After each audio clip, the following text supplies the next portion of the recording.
taken unilaterally, uses force to guarantee access. Is that true? Yes, sir. Now, that means that you get to choose the time and place when we would use force, if we use force. No, sir. Of course you do. If you choose the site and it's denied. We coordinate with the member states to include the United States. Exactly. And prior to us going in, we have their agreement that this indeed is an inspection worth doing. Okay, inspection worth doing, everybody's agreed it's worth doing, and it gets stopped. At that moment, we're an automatic pilot as far as you're concerned. Period. No ifs, ands, or buts. Now, I respect that. But now, it seems to me the Secretary of State might have a slightly different problem. The Secretary of State might be sitting there and saying, now look over the side. Now, I remember so-and-so and so-and-so and so-and-so, and the 12 people on this side, they're all the ones that said they didn't want to use force. Now, I'm going to have to go tell the President now that we should, or Secretary Cohen, unleash whatever it takes to get it done. And our military assessment is the same as the majors. The majors' assessment is, privately held later, that airstrikes alone aren't going to do this. Saddam's not going to cave on this. So, now here's the deal. I recommend the President have at it and let the chips fall where they may. A reasonable position for the Secretary of Defense and the Secretary of State to take. But I respectfully suggest, Major, I respectfully suggest they have responsibility above your pay grade. Slightly above your pay grade. To decide whether or not to take the nation to war alone. Or to take the nation to war partway. Or to take the nation to war halfway. That's a real tough decision. That's why they get paid the big bucks. That's why they get the limos and you don't. I mean this sincerely. I'm not trying to be flip. Because I think, and that's why I've said at the outset, the reason why I'm glad you did, we should come to our milk. We should make a decision. But in terms of whether the Secretary of State has no more to consider than you do as the arms inspector. You didn't get in, didn't get my job done, get me in. Period. You made the deal, right? That's the deal. A deal's a deal. Get me in. Scott Ritter, I'm ready to go. That's not how it works. Now, maybe it should work that way. But wouldn't you acknowledge, if you were President of the United States or Secretary of State, you'd sit there and say, now, okay, well, Scotty Boy didn't get in. We said he should get in. We want him to get in. It's important that he does get in. They're not going to let him in. So what are we going to do now? We know that France and Russia aren't going to be with us. We're quite confident China's not. We've already run those traps. They're not there. We're not sure what the United States Senate is, but have at it, boys. Go get them. And by the way, Scott and the boys say air power is not enough. I think it's a legitimate debate, Major. I think it's a legitimate debate. But I don't think we should be putting it in the context of, you have somebody up there at state saying, look, how can we weasel out of this agreement? We want to let this guy out there hanging. We're not this way. It's a very practical decision. Same kind of decision General Powell made. Same kind of decision President Bush made. Every president, every Secretary of State has to do it. Like I said, they get paid more than you. Their job's a hell of a lot more complicated than yours. They may have made the wrong decision, and you brought it to light. We should address it. We should stay straight up where we are, and we should do it. And for that, I thank you. But it's above your pay grade.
Rationality belongs to the cool observers, but because of the stupidity of the average man, he follows not reason but faith, and the naive faith of the proletarian requires necessary illusion and emotionally potent oversimplifications, which have to be provided by mythmakers to keep the ordinary person on the right course.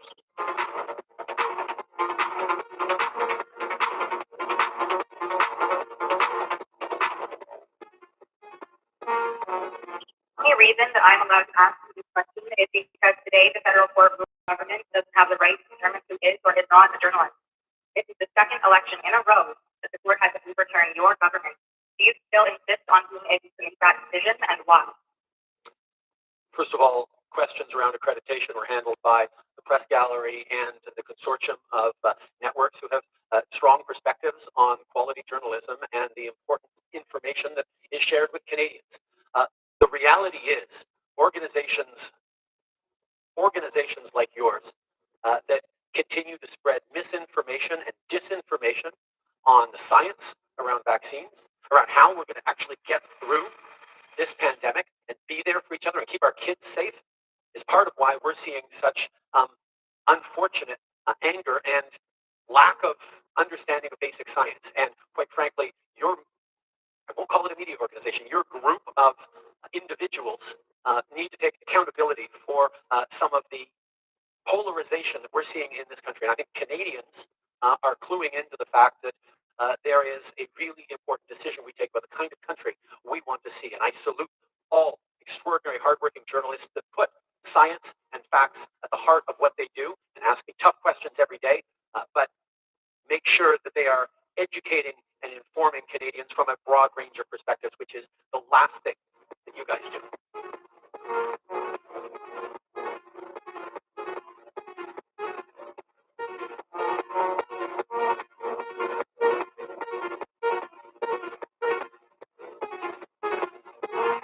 You killed a million people in Iraq. You killed a million people in Iraq. It's incredible that you have the brass neck to be sitting here now urging another Iraq war after what you've already done. Parliament.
There can be no doubt that Saddam Hussein has biological weapons and the capability to rapidly produce more.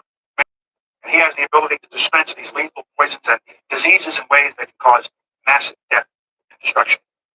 The biological weapons seem too terrible to contemplate, chemical weapons are equally chilling. Unmovic already laid out much of this, and it is documented for all of us to read in UNSCOM's 1999 review on the subject. If we consider just one category of missing weaponry, 6,500 bombs from the Iran-Iraq war, Unmovic says the amount of chemical agent in them would be on the order of 1,000 tons. These quantities of chemical weapons are now unaccounted for. Dr. Blick says, quipped that, quote, mustard gas is not normally. You are supposed to know what you did with it. We believe Saddam Hussein knows what he did with it, and he has not come clean to the international community. We have evidence these weapons existed. What we don't have is evidence from Iraq that they have been destroyed or where they are. That is what we're still waiting for.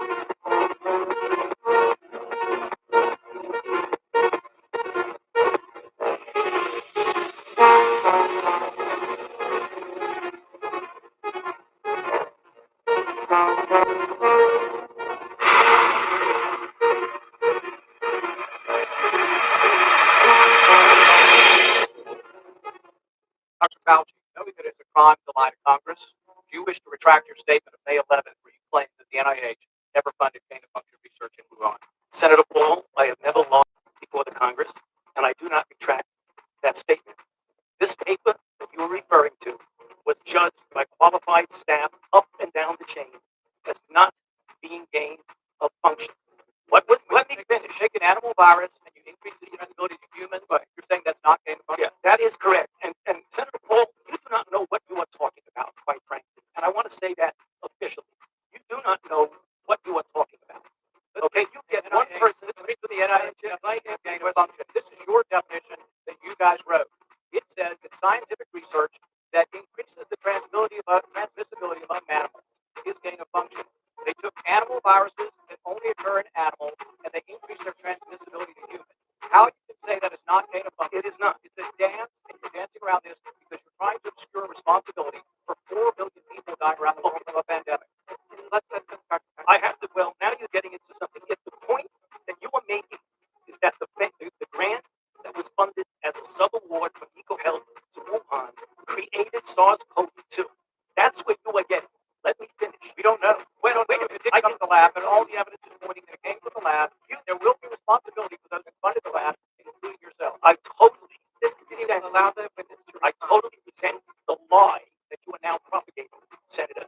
Because if you look at the viruses that were used in the experiments, that were given in the annual reports, that were published in the literature, it is molecularly impossible. No one's saying those It viruses is molecularly molecularly those viruses caused the pandemic. What we're alleging is that gain-of-function research was going on in that lab, and NIH funded it. That is You can't not- get away from it. It meets your definition, and you are obfuscating the truth. I'm not obfuscating the truth. Senator You're the Paul's one. time is expired, but I will allow the witness to. Let me just finish. I want everyone to understand that if you look at those viruses, and that's judged by qualified virologists and evolutionary biologists, those viruses are molecularly impossible No one's to saying result they are. No in one's saying those SARS-CoV-2. viruses caused the pandemic. Senator Paul, We're saying they are gain-of-function viruses because they were They're not. animal viruses that became more transmissible in human, and you funded it. And you, It's the truth. and you implying, Senator Paul, your time has expired, and I will allow witnesses to come before this committee to respond.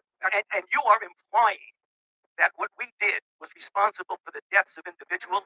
I totally resent that. And if anybody is lying here, Senator, it is you.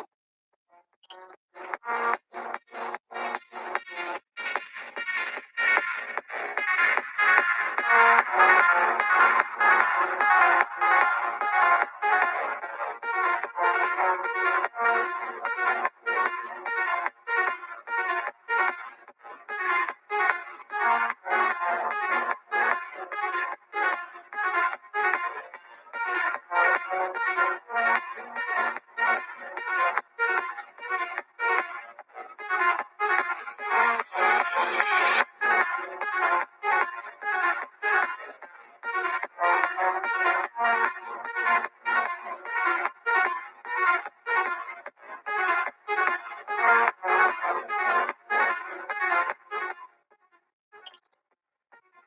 our hopes may be for the future, for reducing this threat, or living with it, there is no escaping either the gravity or the totality of its challenge to our survival and to our security. A challenge that confronts us in unaccustomed ways in every sphere of human activity. This deadly challenge imposes upon our society two requirements of direct concern, both to the press and to the president. Two requirements that may seem almost contradictory in tone, but which must be reconciled and fulfilled if we are to meet this national peril. I refer first to the need for far greater public information, and second, to the need for far greater official secrecy. The very word secrecy is repugnant in a free and open society, and we are, as a people, inherently and historically opposed to secret societies, to secret oaths, and to proceedings. We decided long ago that the dangers of excessive and unwarranted concealment of pertinent facts far outweighed the dangers which are cited to justify it. Even today, there is little value in opposing the threat of a closed society by imitating its arbitrary restrictions. Even today, there is little value in ensuring the survival of our nation if our traditions do not survive with it. And there is very grave danger that an announced need for increased security will be seized upon by those anxious to expand its meaning to the very limits of official censorship and concealment. That I do not intend to permit to the extent that it's in my control. And no official of my administration, whether his rank is high or low, civilian or military, should interpret my words here tonight as an excuse to censor the news, to stifle dissent, to cover up our mistakes, or to withhold from the press and the public the facts they deserve to know.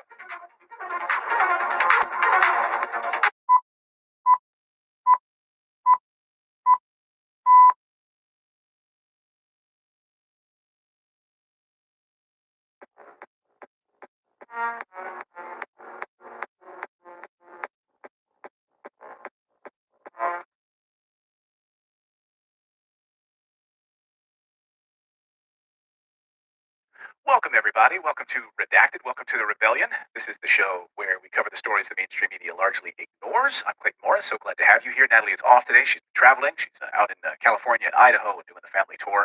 And she picked a hell of a time to go to the United States because it's like ridiculously cold right now. I saw just a note now, like wind chill sweeping across the United States. So gather up by the fire, grab a warm beverage, and enjoy this show for the next hour or so. We're going to run down some of the big stories of the day. Welcome in. Hope you are all subscribed to the channel.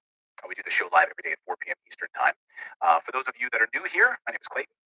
I'm a journalist, a longtime broadcaster. So the last 10 years or so of my life I spent in the mainstream media, actually 20 years, but the last 10 years at the network, at the Fox News Channel, doing a daily morning show that many of you may have watched called Fox and Friends. And then I retired from that daily waking up at 3 in the morning grind to be able to focus on doing my own show and my own content with no billionaire overlords telling me what to say. Not that they ever did, but it's nice to not have to answer to that. So we've got a very busy show for you on this Monday. Welcome, welcome, welcome. So I hope you guys are warm wherever you are. We're going to talk about on tonight's show NATO readying for war. So we're hearing increased drums being beaten by NATO and U.S. allies on ready for all-out war with Russia. To tell you what the latest messages are from Ukraine, in addition to which we have Vladimir Zelensky, the president of Ukraine, calling on more weapons and as quickly as possible. But there's some conflicting messages coming out of Washington at the very same time. Maybe they're willing to sort of pull back from war. I don't know. So you let me know. We're going to dive into it. Is Washington maybe starting to say we're going to walk away from this, or are they going to double down, face all-out war with Russia? That seems to be what's about to happen. We're also going to look at these vaccines because the FDA had their advisory panel meeting last week. We got the results of that meeting, and it was unanimous. So buckle up and get ready for annual COVID vaccines. And where is this being pushed from? Oh, it might just surprise you, or it probably won't. We'll tell you about that. We've got a special guest, Dr. Jennifer Smith, who's a virologist, microbiologist, and one wicked smart woman. She's going to be joining us to talk about these new vaccine rules that could be in place. We're also going to look at a really interesting story. I love this story. This is one of those stories I want all of you to share. I want you to send it out to everyone and use this as an example. A group of veterans saying enough is enough on these wars. And we're going to look at this new bill being put forth to Congress to stop all of these proxy wars. And then, guys, I'm most excited about this. So then today is the world premiere. It's the international. It's the galaxy premiere, so it's even on Mars. Universal, yes, the entire universe. It's not been seen in the entire universe yet. So we've been teasing this for a long time. It's our new program. It's our new documentary series called Redacted History. Now, I was a history major in college, love history, and I thought if I could blend the two things that I love covering, which are those mysterious stories, the stories that don't get much coverage, the stories that have been buried and suppressed, the stories that maybe the powers that be don't want you to know about, could we put together some really interesting documentaries called Redacted History and looking at a really interesting subject matter. So tonight is the world premiere. And what we're going to do is we're going to watch it live together here. So by the end of the show, what we're going to do is we have a live premiere. And while you're watching this program, once we end the live stream, it should, without you touching anything, you shouldn't have to touch anything. You shouldn't have to touch your remote control, your iPhone, your Android device, anything. It should automatically redirect you to the live premiere of the new Redacted History. YouTube might If you're on YouTube. If you're on YouTube. Now, if you're on Rumble, Philip is going to hit the button as soon as we're done with the live stream on Rumble, and then it should start playing. You should be able to see it available for you on Rumble. Again, it's Redacted History, and it's we're really excited about it. So we're going to watch it all live together tonight. I'll be hanging out in the chat. Philip, David, everyone's going to be hanging out in the chat for Redacted History tonight. So really excited. The team has done a ton of work on this. We've been working on this now for 3 months, I think. So we're really excited. It's been a while. It's been a while. Yeah. So I'm really excited about it. So welcome everyone on this Monday. So we're going to hit that probably a little over an hour from now. We'll be able to hit that Redacted History moment and go live with that premiere. So buckle up. We've got some news to get to first. So without further ado, let's get to the news. Well, something big is about to happen in Ukraine. Either NATO packs its crap up and goes home, gets the hell out of there, because the fall of Ukraine is imminent. That's one option. Or the West is moving toward full-scale war with Russia. Let me ask you in the chat right now, those of you watching, what do you think is going to happen? What do you think is going to happen? That NATO is going to say enough's enough. We've learned our lesson here. This is an absolute mess. We've gotten in way over our heads. We're going to go home. We're going to pick up our basketball and go home. Or they're doubling down and going to go full-on head-on with Russia. So you let me know in the chat what you think is about to happen. So let's flesh this out, because a lot of moving parts over the past 24 hours with a couple of big news items that I want to unpack in a moment. But first, this just happened. So Vladimir Zelensky in a big address saying that Ukraine needs more weapons, and it needs it faster. So we need more weapons and we need it faster. Now, you'll recall in Ramstein, Germany, just a short few days ago, Ukraine had been asking for 300 tanks and armored vehicles, and they're not getting not even a fraction of that. That's what Zelensky wanted, right? The head of the military in Ukraine wanted 300 at least to launch this massive military offensive that's going to push into Crimea and regain the territory. Get a fraction of that. The U.S. is going to send like 31 Abrams tanks, and not even for like many, many months. By the time they get there, Poland is sending some janky old Leopard tanks that they bought second rate. Portugal is sending like 4 tanks that haven't been working since the 1970s. It's literally like going through their closet and cleaning crap out and handing it to them. So, but then on the other hand, Zelensky's doubling down and asking for way more weapons and faster. And the United States says, hey, we're ready to do this. We're going to be sending some F-16s. We've got a number of additional weapons and other artillery that we're going to be sending you, and money. Of course, we're going to new tranche of money in addition to different aid. So here's what Zelensky asked for last night. Ситуація дуже жорстка. Бахмутський, Вугледарський та інші напрямки в Донецькій області – це постійні російські штурми, постійні намагання прорвати нашу оборону. It's like soothing tones, right? Like you could put that on and fall asleep listening to that, couldn't you? Yeah. Like, you I would want to hear him narrate a horror movie. Like your calm Zen music, and like you fall asleep. Honey, I'm just going to put my earbuds in. What are you listening to go to sleep? I'm going to listen to some. Just close your eyes. Relax. You're getting very sleepy. I can't even do that. It hurts my throat.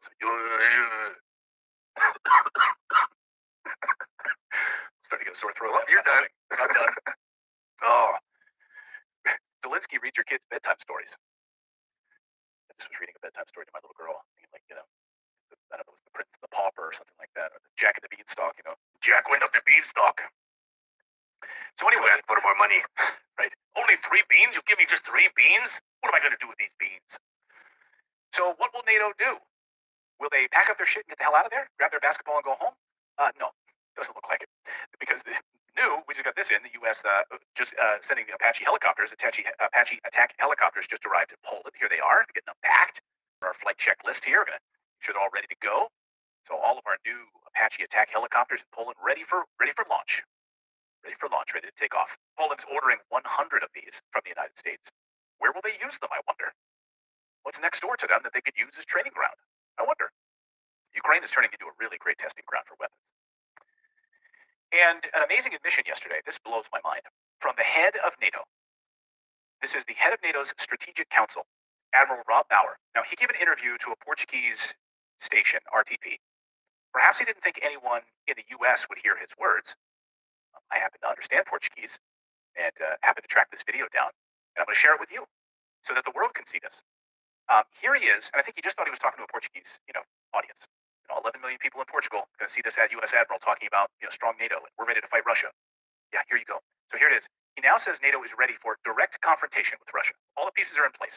NATO is ready for direct war with Russia, but must transition to a wartime economy. So, okay, let's unpack this. We're ready for a direct assault, a direct face-to-face with NATO, and we need to now transition to a wartime economy. What does that mean? Modeled on U.S. industrial policy framework like we had in World War II. What he says is, those civilian factories, that you're relying on for your civilian stuff that you civilians need to live your life, what we're going to do is take those civilian factories and we're going to appropriate them for full-time, non-stop military production. Those are his words. Watch. We are ready to a direct confrontation with Russia. We are. I think what we have done after the war started was the battle groups along the eastern flank. We had 4 in the north, the 3 Baltic islands, the enhanced forward presence battle groups.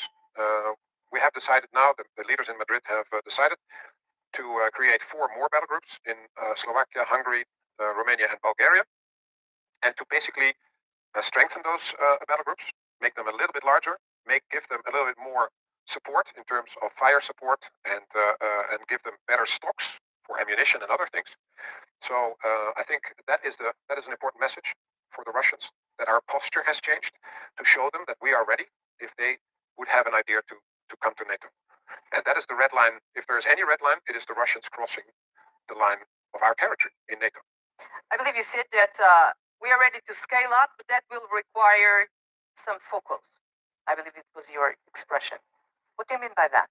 I said that with regard to industrial capacity, Okay. the defense capacity. Because I think what we see on both sides is there's high use of ammunition. There's a lot of destruction in terms of vehicles and tanks and aircraft. And there's a lot of things that require to be bought on both sides to continue the fight in material and in ammunition. So the challenge for both sides is that the industries, the defense industries in the West and in Russia, need to ramp up production. And we basically have an economy now that is just in time, just enough. Everything we do in the West in the last 25 years was based on that idea. Having stocks was not smart because it was dead money. But we now see, so if you order a car, it will start the production after you ordered the car. And we're talking now that, hey, I'm using more ammunition than I thought. I need to take from a warehouse ammunition. So you're talking about stocks. You're talking about things that are there, not because you necessarily needed them, but once you need them badly. Yeah. So these are the people running the world. Like, these are the geniuses that are going to get us all killed. So this guy from the Netherlands is telling us that it's not enough to just have stocks of ammunition. No. And when you deplete it because you're provoking a war with Russia, you need regular production of armaments to continue this endless war. That's the goal of NATO. We're going to need regular production of this shit. He also talks as if Russia has already went into NATO land. They've not been anywhere near any NATO-led land because Ukraine's not part of NATO. So what the hell is he talking about? Again, exactly. And so, but he's saying, basically he's admitting that Ukraine is now a proxy NATO country anyway, right? So that's their red line. Wait a minute. Now the red line is we don't want you attacking NATO countries, but your red line all along has been going into Ukraine and annexing the Donbass. That's been your red line. What the hell is he talking about? Last week, Russia warned that the leaders of NATO have come close to a red line and are deliberately working to escalate the military confrontations in Ukraine. So it's not Russia that's escalating this red line. No, it's NATO that's doing it. Russia Deputy Envoy to the Organization for Security and Cooperation in Europe, OSEC, warned that Europe and NATO is on a direct path to a full-blown military conflict in Europe, he said, and that it's one that they would definitely stand to lose, meaning NATO.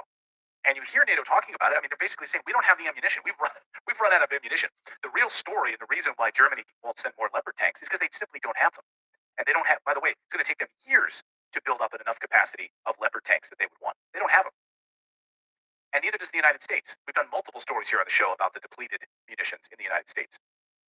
So they want a wartime economy. Let's convert those factories. And isn't it funny to think like we were like, oh, we're fighting the Nazi threat, right? So yes, we will convert our factories. We will take that glove factory in upstate New York and convert it and making material for our troops to fight the Nazis. And now we're literally doing the opposite. Like, isn't it amazing? Like, how has this world changed? We're literally doing the opposite of what we did in World War II. So over the weekend, we saw yet another attack on civilians in the Donbass. This time, American HIMARS. So you want to know that your American weapons that you're providing, the ones that we need to keep ramping up production of, the American HIMARS, was used to attack in Ukraine to attack a hospital, another civilian target. Russia was quick to call it a war crime. So here's the hospital. This is just what's left of this hospital in Donbass. Russia called it a war crime. 14 people killed. The Western media totally ignored this story. Are you surprised by that the Western media ignored this story? You know why? Because it wasn't as sexy as that apartment bombing a few weeks ago, right? Because couldn't find a way to spin it. Right. So a couple of weeks ago, when Ukraine blew up that apartment building, the media was quick to jump all over it because, it was Russia. Clear, Ukraine at first blamed it on Russia. Then the truth came out. We knew all along what had happened, but it didn't matter. It was all over CNN and BBC, and they ran with the story. Look at the atrocities. Look at the atrocities unfolding. And then, of course, that wasn't the case. It was total garbage. And here we have the exact same thing. We have another attack. This time on a hospital using American weapons. And once again, there's no media coverage of it. The media ignored it. Meanwhile, the RAND Corporation, which is funded by the Pentagon. So this is the other side of the story. You have Zelensky asking for more weapons.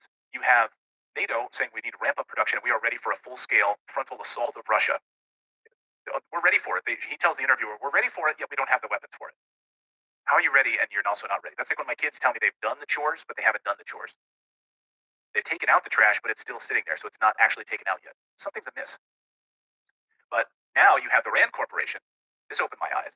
Which is funded by the Pentagon, published a new report saying the war in Ukraine needs to end sooner rather than later. And here's their new policy report. Avoiding a long war, U.S. policy and the trajectory of the Russian-Ukraine conflict, they write. Discussions of the Russian-Ukraine war in Washington is increasingly dominated by the question of how it might end. To inform this discussion, the perspective identifies ways in which the war could evolve and how alternative trajectories would affect U.S. interests. So the RAND Corporation, a Pentagon-funded group, is basically saying, we'd rather this end sooner rather than later. What? Okay. Have you told Lloyd Austin? Have you told President Biden? Have you told other members of the Pentagon? So you have the RAND Corporation saying, we should probably end this thing soon. Okay. It's not happening. The Pentagon's favorite think tank calling for a swift end to the Ukraine conflict. Yeah, when did you ever think RAND Corporation was going to be on the same side as Russia? Because that's what Russia wants too. Right. And, Zelensky was asked the question, or, people asked the question, hey, back in January, you had a meeting with Putin in Ankara, in Turkey, to line out peace accords to make sure that there wasn't going to be a problem. And then, of course, someone came and told you not to. Who was that person? Boris Johnson, who told you to not push for peace. So that now Ukraine is a de facto training ground for NATO weapons. So again, Lloyd Austin, late last week, saying that they have a narrow window. NATO and the United States, they have a narrow window of which to launch an offensive against Russia over the next few weeks before Russia launches their spring offensive. So right now, we are at the tipping point moment in Ukraine. You're either going to see NATO ramping up full tilt over the next few weeks, or they're going to pick up their basketball and go home, and then it's game over. What do you think is going to happen? Or will it just be a protracted sort of like stalemate? Well, not stalemate, but just sort of a protracted bleeding dry of munitions for the next 5 years. Is it going to be a full-blown war in the next few weeks? Because that's what it's starting to look like. And the moment these red lines keep getting teased and crossed, that's when all hell is going to break loose.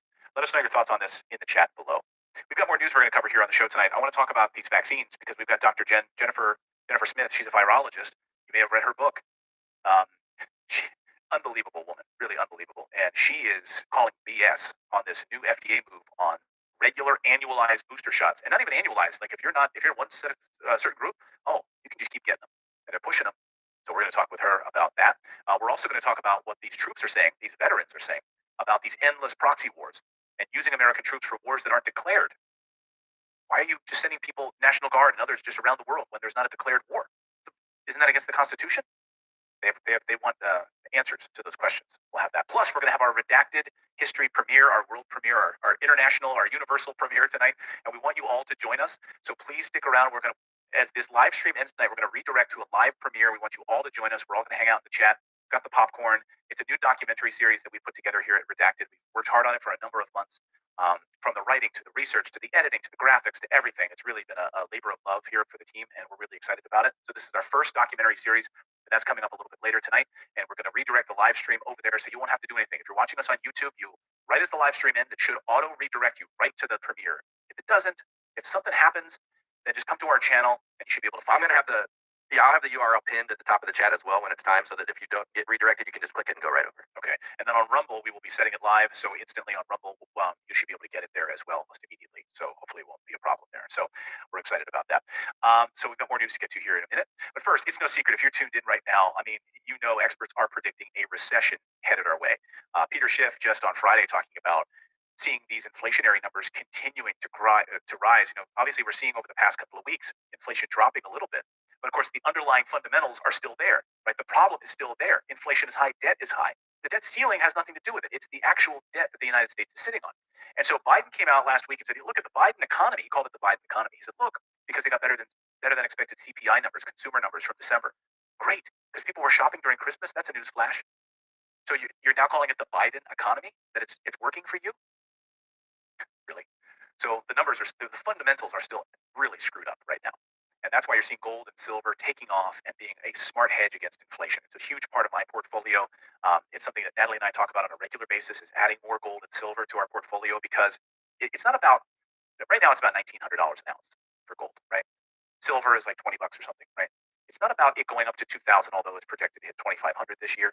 That's great. You make profit on it. No, it's about protecting your money. So if you've got a $1, if you convert it to gold, then it's a hedge against inflation. It has been for 4,000 to 5,000 years. That's the beauty of owning precious metals. And then when the economy takes a dump like it's doing right now, and the dollar loses all kinds of value, then you've still got your family's wealth protected.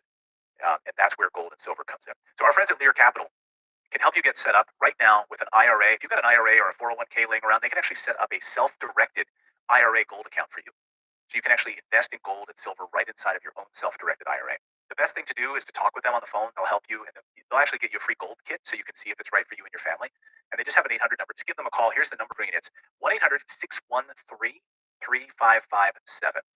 It's totally free to give them a call and get their free gold kit. And then also what happens is investors can receive up to $15,000 in free bonus metals with a qualified purchase, which is great. So call right now, 1-800-613-3557, or you can go to their website at learredacted.com. We're big fans of these guys. Get your free gold and silver investor guide right now by calling that 800 number on your screen. All right, guys, we're super excited because our Redacted history is about to premiere here in just a few minutes from now. We're really excited about it. And hey, shout out to Jackie McCabe, who's watching for the first time. So, a friend of Phillips, who you were telling her all about Redacted history. And Yes, she said, how can I find the show? I want to find Redacted. I've never watched it. So I think Jackie is here tonight for the very first time watching live. So she's joining the 40 or so thousand of us that are watching right now live with us. So Jackie, hello, welcome, nice to see you. Welcome. Hopefully she's in the chat. Everyone in the chat, give Jackie a warm welcome. Want to make her feel welcome on the show. So yeah, that's so here's how you subscribe. Maybe just put this up on the screen. Let's go to Redacted. Yeah, there we go. If you want to support independent, yeah, there it is. Let's do that one. That's better. Sorry about that, Phil. Got sidetracked. If you want to subscribe to the channel, you can, and you subscribe to our daily newsletter. We have a daily free newsletter. Just go to redacted.inc.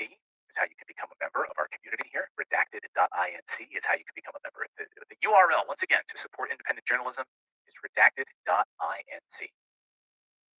We'll get ready for annual COVID shots thanks to the FDA and the CDC. On January 26th last week, the FDA Advisory Committee held a meeting. Mainstream media largely ignored the story, and the vote was on annual vaccines. And not surprisingly, they voted to let you skip the original vaccine and go straight to getting those COVID booster shots once a year. So what does it actually mean to skip that initial shot? I think this message is quite muddy. Well, children and older Americans would be able to get more than one booster per year. You could double up if you want. Dr. Jennifer Smith is a virologist. She has 3 degrees in microbiology with a PhD in microbiology and molecular cell sciences. She spent her career studying respiratory viruses, particularly the flu. And Dr. Smith joins me now. Dr. Great to meet you. Welcome to Redacted. Hi, thanks for having me today and giving me the opportunity to share my thoughts on the BURPAC meeting. Yeah, so this meeting was interesting, right? It kind of went by quietly. It's not all wrapped up yet, but unanimously they came out and said, hey, we're all on the same page here. So the FDA advisory group that had this meeting, they're supposed to have our interests at heart, right? They're supposed to care about us. So at a high level, at 30,000-foot level, do they have any conflicts of interest at all before they started this meeting? Is Big Pharma pulling their strings in any kind of way, or are they totally impartial and they just have our health in their minds? Well, as you know, it's supposed to be an independent committee. However, a majority of the members are either clinicians or they have ties to pharma. So a lot of them are connected with other agencies as well, like Bill and Melinda Gates Foundation, which we know the conflict there. So yeah, these are people who don't really have the expertise to talk about this type of subject. So they don't have the expertise to talk about the subject. They're being influenced by the Bill and Melinda Gates Foundation with funding and big pharmaceutical companies. So they come out with this decision to move basically away from a monovalent shot, the original shots that we were all told to get, and then also go and get boosters. So now we're getting rid of the original shots, just moving right to the boosters. Is that right? Correct. That's what they're advocating for. So what's been really interesting to me is that they have still been recommending these injections at all, given that the original Wuhan strain has been extinct for quite some time. So it doesn't really make sense, even with the supposed bivalent shots that they recommended, because as I said, this virus has been extinct for a very long time.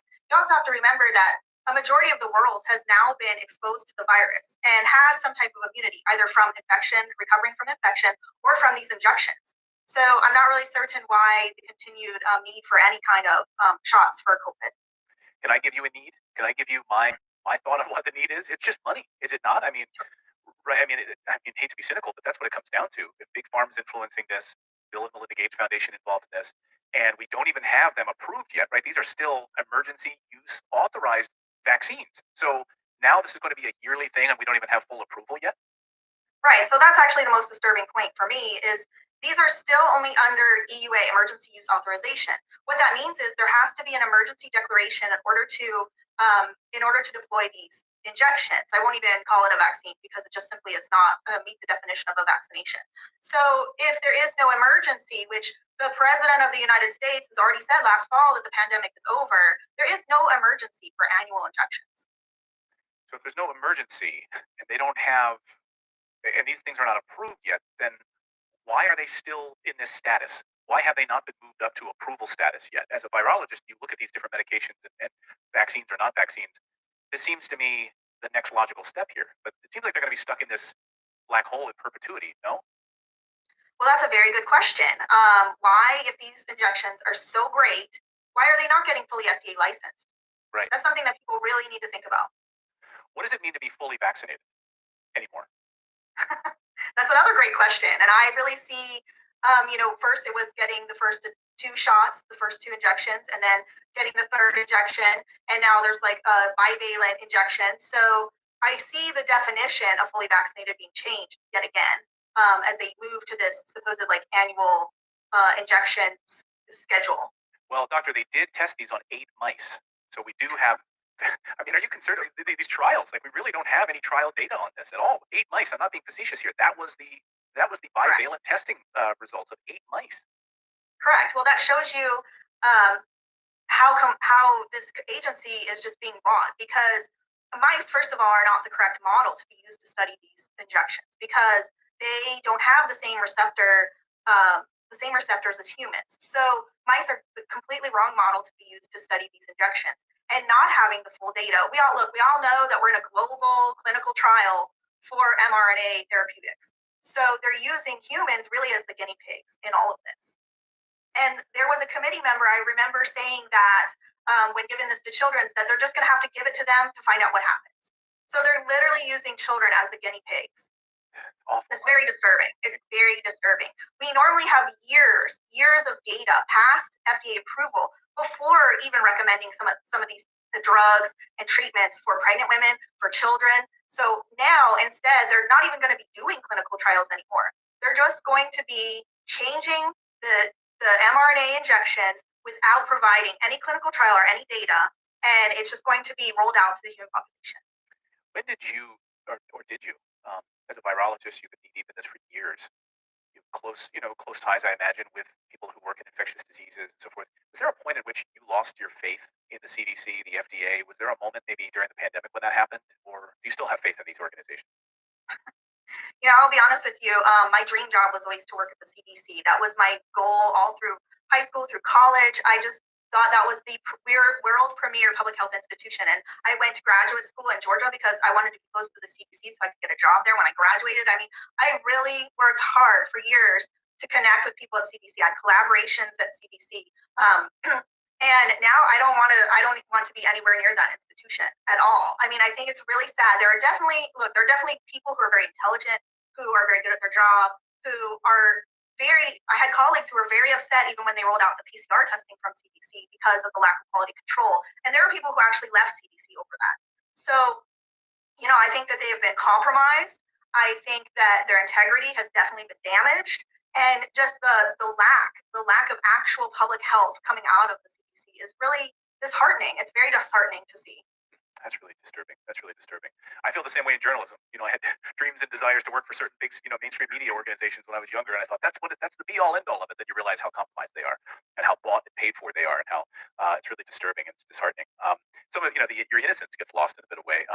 Speaking of innocence, right now we're seeing a lot of children. I mean, we just got notes today from our children's school about strep in the school, and two of my children are home from school today, coughing and everything, and it's just been everyone I've been talking to has been sick. What are you seeing right now when we talk about, this is just the flu? When we hear about COVID, it's the flu. Or as a specialist who has studied the flu for many years, what do you make of that? What do you think when right now we're seeing a lot of this outbreak? Is it COVID related, totally separate, or are they now joined together? Are you talking about COVID and flu? Yeah, COVID and flu. I mean, because I've heard, in fact, from clinic specialists saying, well, what you might have is COVID, but you also might have this, and now it's just sort of lumped in as part of a regular winter time. Everyone's got the sniffles. Right. So it's really difficult to tease out. We know that flu is seasonal in most areas. Now in tropical regions, it's year-round. Like in Hawaii, where I was, it's year-round influenza season. The problem is with this new disease, SARS-CoV-2, has now become endemic. So usually all respiratory viruses are seasonal. So they come and they go. We have peaks of when they're being transmitted, but it's really too early in the endemic phase with SARS-CoV-2 to determine the seasonality. We've seen cases peak in the summertime. We've seen cases peak in the wintertime. So it's really difficult to tell right now what the seasonality is going to be with SARS. We're still at the beginning of this, but unbelievable. We'll stay on top of this, Dr. Jen Smith. We appreciate you joining us on this. We'll kind of watch how this voting goes. This is not final yet, right? They have a June vote on this to make this official yet, or where are we at on the FDA voting on these annual boosters?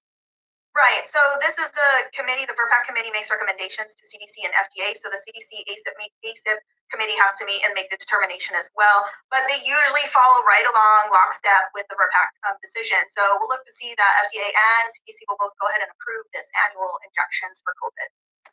Unbelievable. Doc, thanks so much for joining us. We really appreciate your insights on this, and we'd love to have you back on real soon. Sure.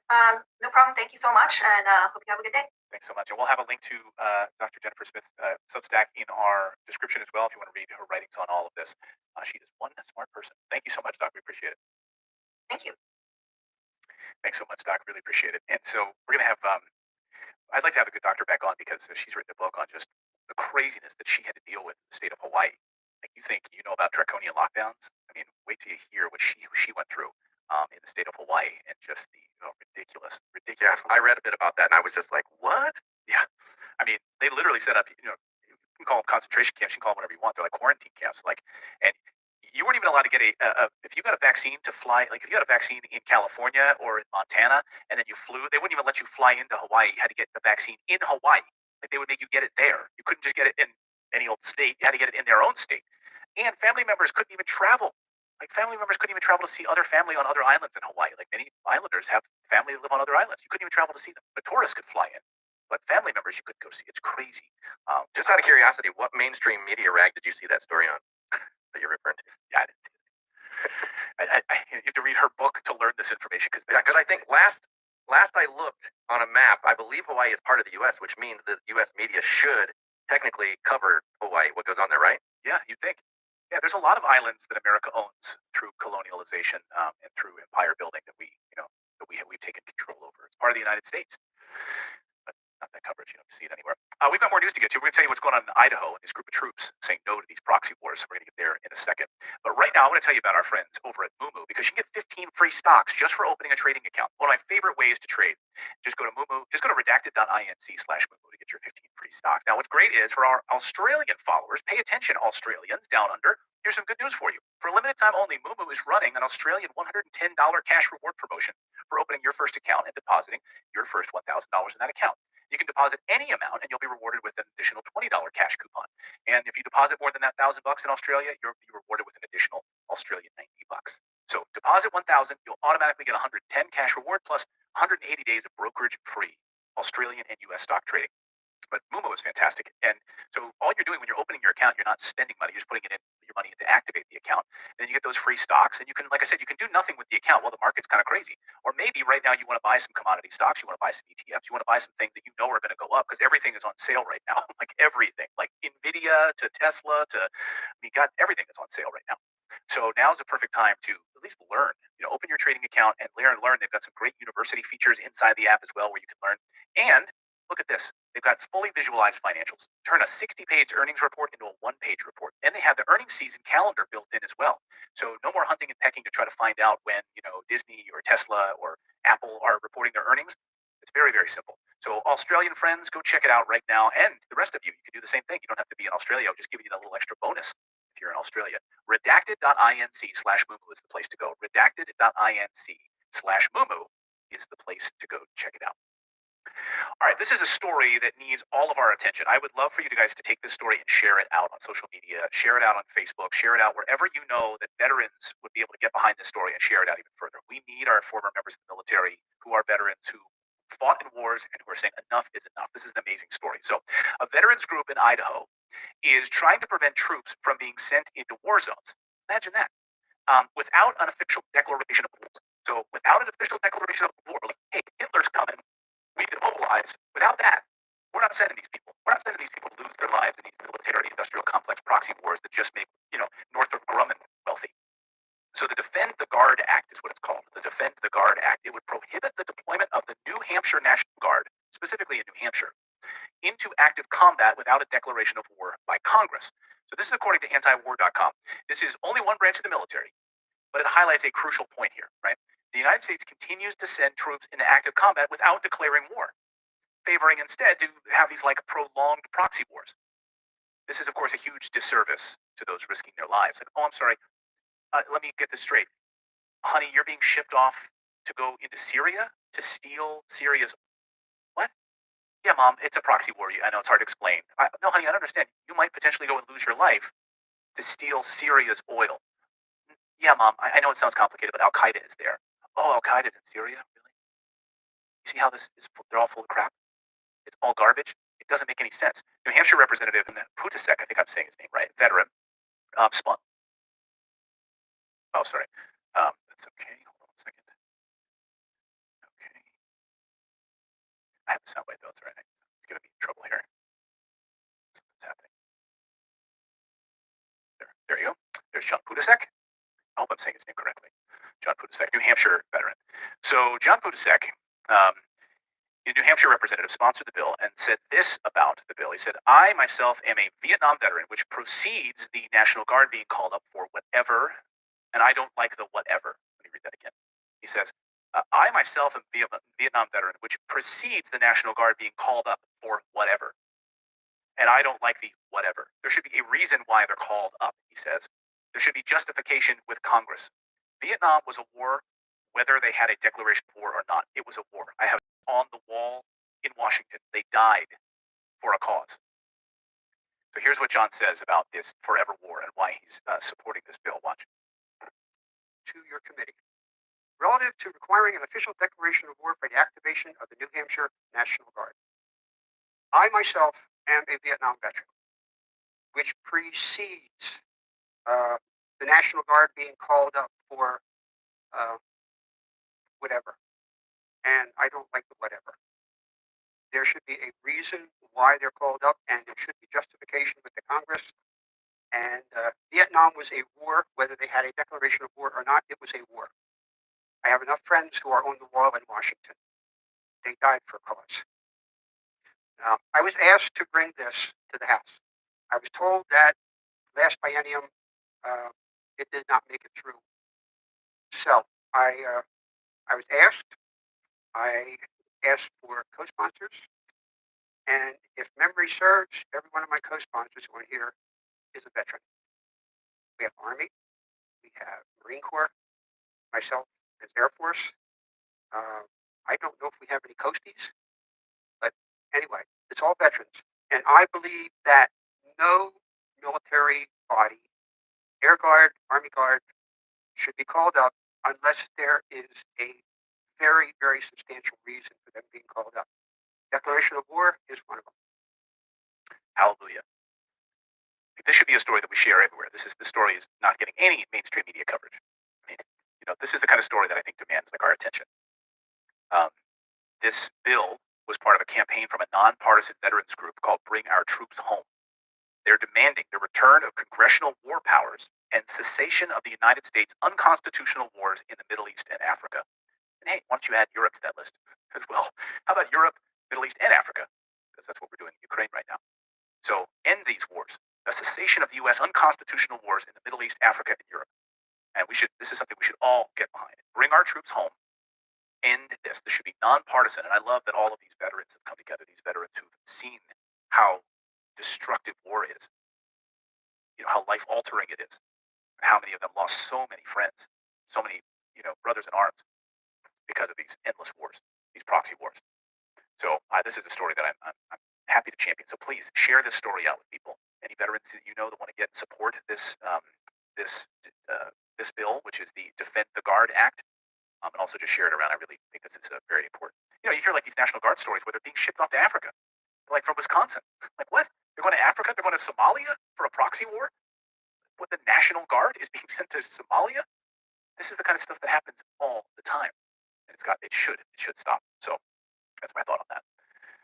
So we're 2 minutes away from our big premiere tonight.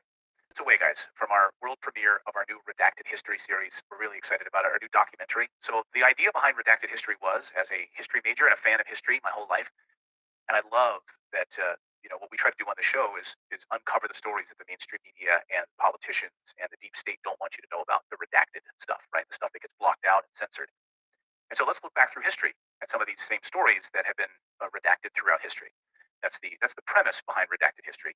And so this is our first installment. Again, this has taken us many months to put together and to write and research and graphics, editing, and all of it to build out for you guys. So we're really excited about it. It's a deep dive on why we were told we should have free energy. All of us. We shouldn't have to be battling over gasoline and fossil fuels and solar panels and lack of natural gas and all of this, and people freezing in Europe this time of year because of the energy crisis. We were promised through Nikola Tesla the idea of free energy. The idea of, we'll get into it, but what happened? Why don't we have that anymore? Why was it there? Why were the plans there? And suddenly they're gone, and it's silenced, and it's being kept from us. So that's the premise behind Redacted History. How much time do we have till the premiere? I set it at 1:55 because we were still going with that other story, and I didn't want to take a chance on it starting early. Oh, okay. So we got about 4 more minutes. All right, 4 more minutes. So let us know in. I can set it a little earlier if you want me to, but we can. Well, I mean, I don't know. Can you do it in 5-minute increments? I mean, I'm ready to go now, but if you want to, we can let it. Yeah, I can make it go in. I'm going to change it to 1:52. Okay, that's Pacific time where he is. 1:52. Yeah, 1:52. And then I can just roll end credits, and then we can just let it play right from there. Yeah, I think. Well, we'll get as close as we can, so that way there's not that dip in the the credits. But let us know where you're joining us from around the world. I hope you guys are subscribed to the channel. We do this show live every day at 4 p.m. Eastern time in the United States, 9 p.m. Western European time. So wherever you are in the world, let us know in the chat where you're joining us from. Major Hydraulic is here. Jackie Flowers is here. All right, I just got a notification that it has started, so it's doing the countdown timer on the premiere, so we can go over now. Okay. All right, everyone, it's time for the world premiere. We're going to hang out in the chat room. I want you to watch Redacted History with us. This is our world premiere of our new documentary. We're really excited about it. So stay right here. You don't have to touch anything. It should automatically redirect you right to the live premiere if you're on YouTube. If you're over on Rumble.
Alec Blaine. Welcome to the Restream Sunday edition, friends. Sodium Podium. As we try to dip, dodge, dive, duck, some other D word, from all of the psychological operations being played out on your brains right now by people who hate you. They hate you. Of course they hate you. Oh my God, they hate you. Do not be a dumb lefty. To the dumb lefties that are in here. First of all, what's it like to be angry all the time? Oh, that gotta suck. Take more hormone blockers and experimental injections. See if that works out for you. Let me tell you something right now. All of these people, corporation, lizard people, all of them that tell you how much they love you, they hate you. They hate you, and they're trying to murderalize you. That's why we're going to be talking about Alex Jones. Alex Jones. There's a war on for your mind. InfoWars way ahead of the time. That's why we call them the tip of the spear. So the tip is taken, boys. Oh, Paul Pelosi joke insert right yeah somewhere. Paul Pelosi loves the tip of a hammer, allegedly. So we'll be the shaft of the spear. Now there's a Don Lemon joke in there somewhere. But no, thank you for being here tonight. Thank you for spending a Wednesday with us. Is this the Bitcoin show? You know it, Hawkeye. Oh man, listen. After we go through this stream's going to probably be a little bit rough. If you're in a bad state of mind, we'll try to find some holes in there for you. But now would be a good time to invest. Well, I mean, you should definitely invest in something that helps diversify your savings into protection. Whether it's gold or eggs at this point, holy balls, gird thyself appropriately because the screws, I'm going to break this. Sorry. I got lighting issues, boys, all right? Can't get eggs in this joint, can't get light.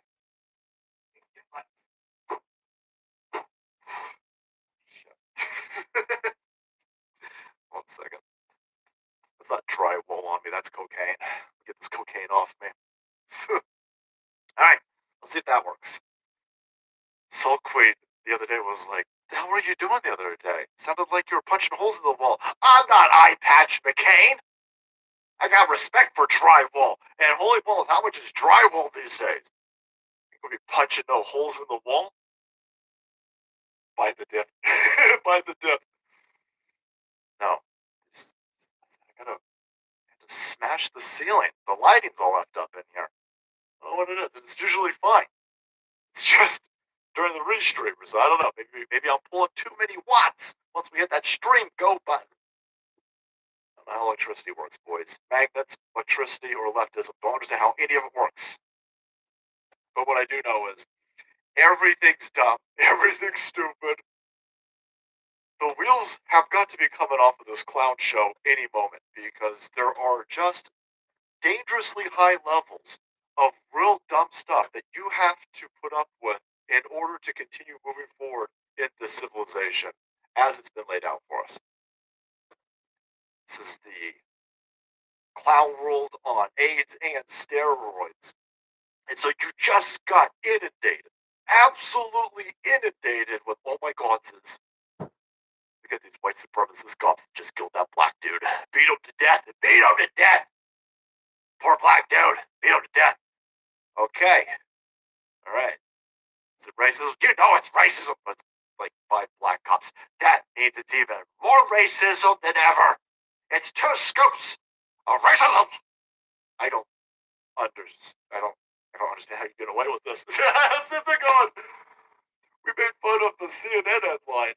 And I'm sitting there going, okay, so everyone's going to see how dumb this is, right? And boy, these leftards, man, they deepen the Kool-Aid because they are just laying it on. They got to lean into it. They got to lean into it. With every aspect of all of these left-wing platforms and ideologies and these planks of communism, they got to just keep leaning into it. I'm sitting there going, there's no way you're going to be, okay, listen, right, you got everybody to think that there's Nazis and white supremacists behind every door. Okay, that's dumb. That's probably going to, no, that's going to get worse. Okay, right. Well, clearly no one's going to think sending your mail-in ballot to vote is going to be son of a bitch. So, wow. Oh, they all for it, huh? Okay. All right. Well, certainly there's no way that any leftard out there would indulge in big pharma experimental products, right? Nope. Damn, wrong. Oh, man, wrong a lot. Wrong a lot, essays. There's just no end to this, I guess, from the left-hand side. Can't store creatine salty, trust me.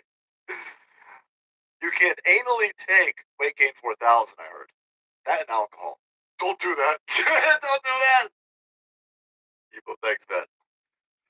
Yeah, I'm hoping, trying to get a sponsorship thing worked out over here. Hopefully soon. Hopefully we'll get this one sealed because I gotta mix up my creatine. Trying to get some sponsorships who want to help the audience get thick. You want to get thick with me? Somewhere Paul Pelosi's like, yes, I do. I'll drive right over. No, Paul, don't come over here at 2:30 in the morning with a drink in your hand and a hammer in the other hand. Don't come on, no. Don't drive over here. Don't worry about it. Don't worry about it. Nancy's out of town. I'm even more worried about it. More. Got the I don't know. The Rumble stream should, I don't know where we're at with that, guys. I thought we got it all worked out. There's 7,000 people here, so I think it's okay. I think we got it worked out. So we got thanks, Dr. Mel. Good looking out. We've got Viva. You gotta get a fear of the Canadian here sweater, boys, or shirt. Does he make them in tees? Do that. So we got lots of cleanup to do, lots of stuff to talk about. The left wing is doing a full-on circle jerk. See, you guys were wrong, sis. You're wrong, sis. You guys got any more of those conspiracy theories? You got any more of the conspiracy? Oh, look at the conspiracy. Oh, look, DeMar Hamlin's made a video, everybody. See, take that, leftards. Or not leftards. Conspiratards. I get all mixed up, guys, all right? High on creatine. Take that. DeMar Hamlin's super duper for cereals, not dead. Okay. You got any more of them clones? Got any more of them clones and conspiracy theories? See DeMar Hamlin? Hey, DeMar Hamlin? I'm sitting there going, all right. So the dude's alive. Listen, there's a lot of people sending messages going, I think it's a deep fake. They do a lot of stuff with deep fakes, by the way. Is this video, we're just going to do a few minutes on the sports ball. I know a lot of people don't give a fuck about sports ball. Just bear with me for a second because it's got deeper meanings right now. This dude right here died on the field 20 days ago. He died on the field. Everybody's acknowledging this. Then it was turned into, okay, well, no, he's totally fine. Don't worry about it. And by the way, you're a racist if you think Big Pharma did this to him because everybody knows that Big Pharma loves black people. What? Big Pharma loves black people. Yeah, black people. Don't worry. Take experimental concoctions pushed by Big Pharma because they love you so much. Don't worry. We won't Tuskegee you anymore. Don't worry about it. The only people that we love more than black people is the gays people. Big Pharma going really weird. Dude, really weird. Anyhow, you got a dude dies on the field, is resuscitated, is brought back. The entire mainstream media apparatus tells you that it's a conspiracy theory to blame the COVID shot. The only theory that you're allowed to acknowledge and talk about is that he took a bump to the chest. That's it. Nobody knew. Let's all be honest. Nobody knew. And the entire machine just said, our conspiracy theory is right. Your conspiracy theory is wrong. Shut up. The shot's 100% safe, 100% effective. He's totally fine, by the way. He's doing jumping jacks at the game a week later. And any reasonable person would say, okay, you're using this dude for PR. But you don't want his face shown. He's under a hoodie. He's under a mask. He's under sunglasses. Everybody was doing the Invisible Man memes. It was hilarious. And then they put a video out today, and they go, see, take that, A! Super duper for cereals. It's got 15 million cuts in it. That's the one thing I can tell you as a person who works with video. It's got a lot of cuts. It's a 30-second long clip. It's got a lot of cuts. Does it got deep fake? Probably not. I'll just be able to, I don't need to go into any depths of conspiracy. Here's what I need. Here's the only thing that I need to know. Here's the only thing that I'm going to say about this. They have now shifted the narrative of this entire DeMar Hamlin situation onto clones. I never thought the guy. I didn't think that there was a clone. I didn't think that they always do this. The left-hand side and the mainstream media and the establishment messaging operating system hijack something. They will take a fringe element and they will make that the talking point. And then when that talking point doesn't come true, they run with that and say, see, told you, lulz, we were 100% right. This dude died on the field the other night. He died on the field the other night. And now nobody's talking about what killed this dude on the field the other night. I did not get to lick Dan Jumpy. I'm still working. Let's see. Listen, the only thing stronger than creatine is probably Dan Bongino's forehead sweat. So don't judge me, John. Licking Dan Bongino's forehead for some of that sweet creatine sweat won't give me myocarditis, so I ain't too worried about that. Oh, man. I gotta see if I'm blocked. I gotta see if Dan Bongino has blocked me at this point. So anyway, this is very important. This is important. So they are all doing a victory lap right now with this. It could be a deep fake. It could be massive edits. It could be a million different things. But what I do know, what I can tell you, without even needing to go down any type of conspiracy rabbit hole, is they've shifted the talking points. They shifted the narrative on this. No one's talking about what killed this dude on the field 20 days ago. They got everybody talking about clones. They got everybody talking about deep fakes. That dude fucking died on the field the other day. Died on the field the other day.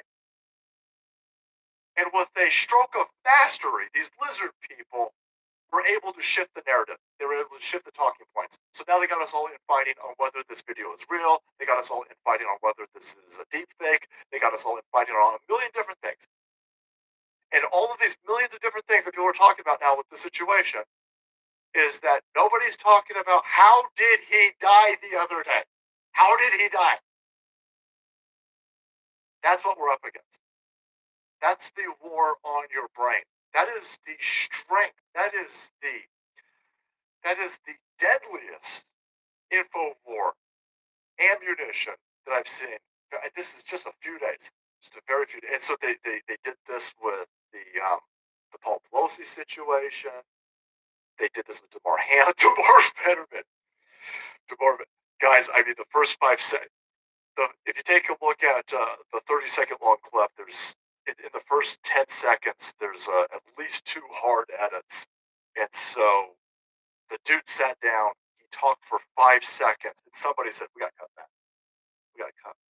What the hell did you need to cut? I said, just have them redo it. Just have them redo it.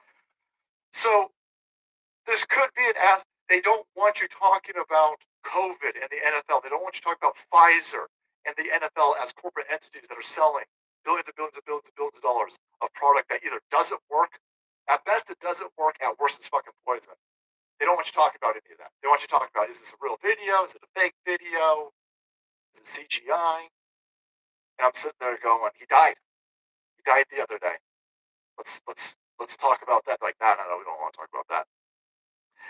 And I'm sure there's a lot of people are going to say, hey, it's fake, it's fake. I don't care if it's fake. I don't care if it's fake. I care that these people have now taken, we were exploding them when it came to this information war. On this, you had a lot of people, The we had a lot of people asking questions. A lot of people concerned. You had the machine shooketh. And could it be deepfake? Of course it could. I mean, this is going to get me arrested on the interzones. First of all, you shouldn't have little kids in the room if you're listening to the show. If you have little kids in the room and you're listening to this on headphones, you need to kind of tilt the screen a little bit. Your kids shouldn't even be looking at the screen in a second. I'm gonna show something up on the screen, and it's gonna be a thirst trap for sure. Oh man, maybe I should light it up first. Maybe I should make you guys earn this eye candy over here. I'm giving everybody a few seconds to put eye goggles on their kids, eye muffs on their children's eyeballs. Your children should be looking at the screen in the next few seconds. Okay, all right, here we go. So Look at what technology is up to. Look at what, because the left hand side goes, this couldn't be. The deepfake ain't that good. Deepfake ain't that good. I know that I'm playing into the deepfake narrative right now. I get it. But I need a reason to pull this up without the Soul Queen spanking me in my dick. Oh, man. That's all AI. This is all AI generated. And God bless AI. That's all I can say. What is going on here? None of these are real checks. None of these are real checks. Wow, that's crazy. Only Eve the Left, brother, what's going on? OnlyFans is about to be inundated by dudes running AI models. AI is going to get us exploded. AI is going to get us vaporized. We in some trouble, essays. Everyone's like, I'll deep fake that. I hear you. Oh, man. Oh, man. I'm telling you right now, somebody just said, God, I'm glad I'm not 20. I'm so glad I'm not as horny as I was 20 years ago. Salty cock. Yes. It checks out. So this is some more of the attack, by the way. The AI, the lizard people, they want a generation of dudes just frantically beaten off. They don't want you fighting the war, right? They don't want you getting engaged. They don't want you taking the fight to the information war sectors. They want you just beating off to this. Busy beating off to this, and then busy, I don't know, playing video games or something like this. Don't get me wrong, I love video games. But damn, what is going on with this tiny bra thing, guys? I'm kind of out of it. What is going on? I'm in an assless chaps thing right now, but I could definitely get on board with this. Fuck you, AI. I didn't even know this was a thing. What is going on over here? Look at me trying to pretend like I didn't know that this was a thing. Jumping through hoops. That's nice. Jumping through hoops. Tiny, tiny, tiny bras. All right. There's a bunch of dudes who are like, okay, I get it. I got it bookmarked. All right. Get that off the screen so I can uncover my kid's eyes. Sports ball player whose man sex exploded. Yeah, I saw some guy's balls blow up, literally, Sacramento, the other day. But yeah. Did I say that it was Wednesday? I thought I said it was Sunday edition, Sodium Podium edition.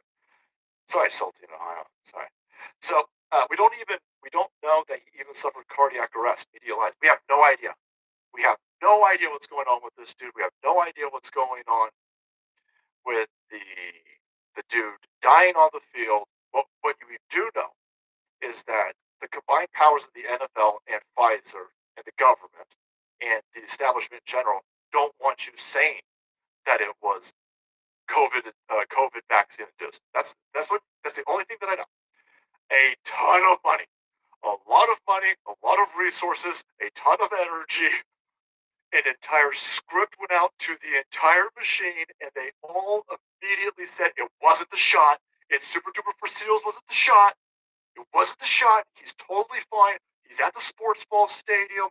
Don't ask why you can't see his face. Don't ask why we're using him for press. Don't ask why we're using him. But he won't do it in here. Don't ask about any of that. He's totally safe. He's totally fine. And then a few days later, they put a video out. They say, see, we told you. See, we told you. Eat that with your clone conspiracies. All right. You guys beat the clone. Congratulations. You guys, if this is all real, it's all legitimate, you beat the clone conspiracies. Congratulations. What killed him? What killed him then? So is the NFL going to change all of the chest protectors? Or is the NFL going to now go through a new pad? You guys doing that? Are you doing testing? A guy just died on the field. He told me that it's clearly because he took a bump to the chest. So clearly your chest pads don't work. So this is way worse than, I don't know, a concussion, right? Look at all the energy they did on the concussion. But no, nothing. So we're all, see, that's what they did.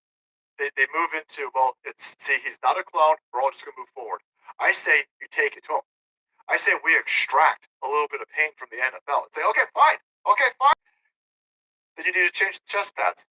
You need to spend millions and millions and millions and millions and millions and millions of dollars. You need to be completely financially raped by pad companies. Maybe you need to get some My Pillow pads. Maybe Mike Lindell. should be given the contract on this. Make them shout all of them. Make them go through some stuff. Make them go through a little bit of economic pain. If anything, just for shits and giggles at this point. But again, the far bigger issue is that they took this situation and in 20 days they got people to stop talking about the shot. And that's an incredible psychological operation. I want to welcome our new thick AI overlords. I'm telling you, Oversoul. Every fashion model in the world just got fired. How crazy is that? How crazy is that? I saw another. So in one of the comments to this tweet over here of this guy's video, and I don't want the guy to be dead. There's some people out there misconstruing that I hope he's dead. I don't get anything out of this guy being dead. I don't want him to be dead. I don't want 24-year-olds to be dead. I'm not the left-hand side. I'm not celebrating all of these people keeling over. I'm not looking forward to it. My agenda isn't based on more dead black sports ball players, unlike lefties, who constantly need dead people to be killed by white people. I don't want anybody to die. I want us to be able to ask questions. I want people to be able to understand that there's a gigantic problem with the entire machine. Knee-jerk reacts to the notion that an experimental concoction is causing all of these 24-year-olds to have heart attacks lately. That's a big problem. Because if it's not the shot, then it's something else. We got to figure out what this is. I don't want 24-year-olds dying.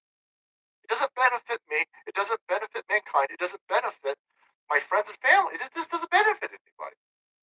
And you guys out there are now running around. You're spending all of your time screaming that you beat all the conspiracy tards. You had a sports ball player, another 20-year-old sports ball player died the other day.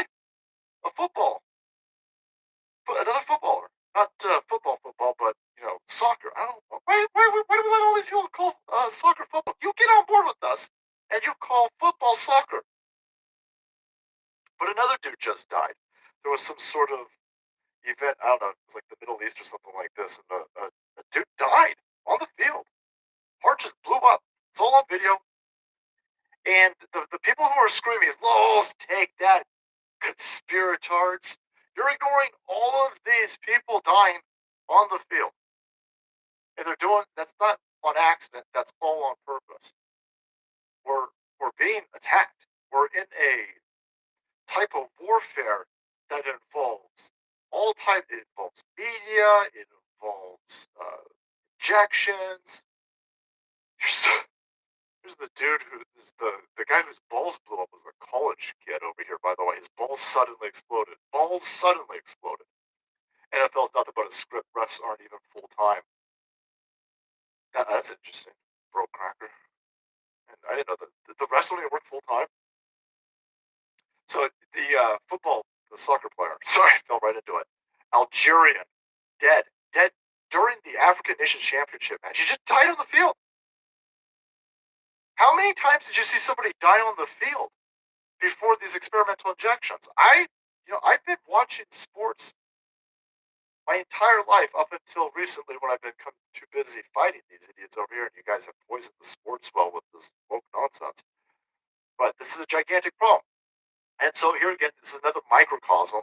The machine's ability to shift the narrative from what killed this man to "Lols, take that, you clone tards," is extraordinarily dangerous. It's extraordinarily dangerous for any society out there that's under attack.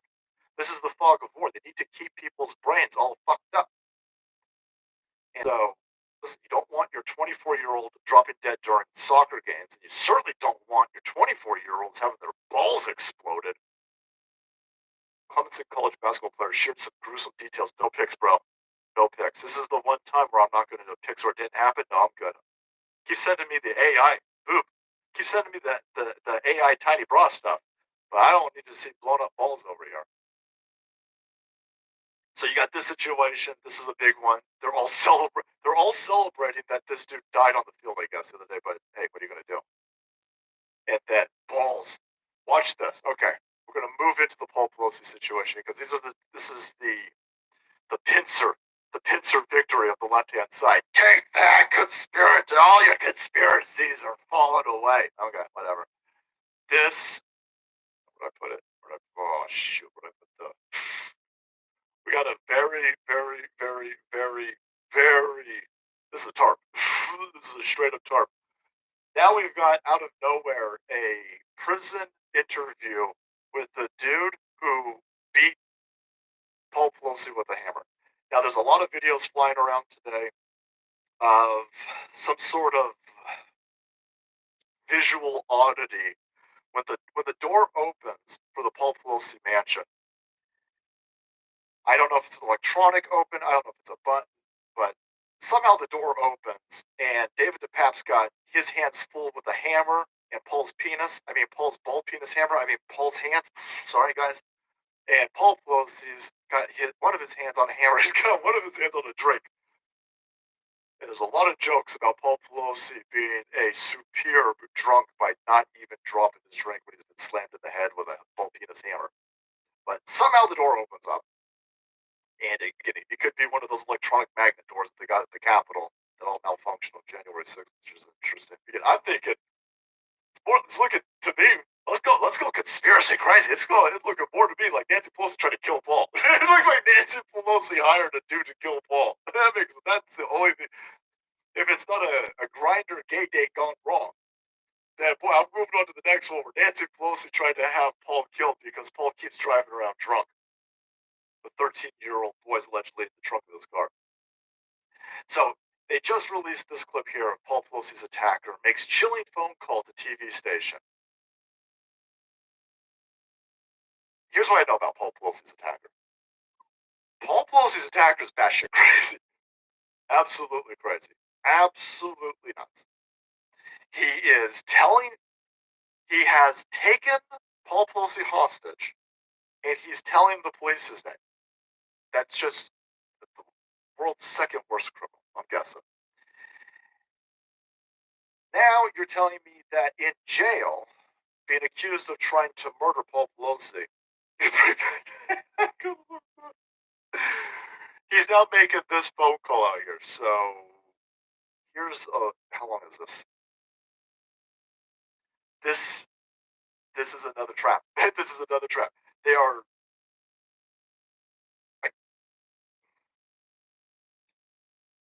We're entering into a weird realm where because of AI, because of computers, because of technology, you can't even trust your ears, and it's going to be very difficult to even trust your eyes moving forward. In some of the comment sections, I didn't even finish what I was talking about the other day. I got ADD, boys. Is there a vaccine? Is there an experimental vaccine for ADD? Because I still wouldn't take that either. ADD is a superpower.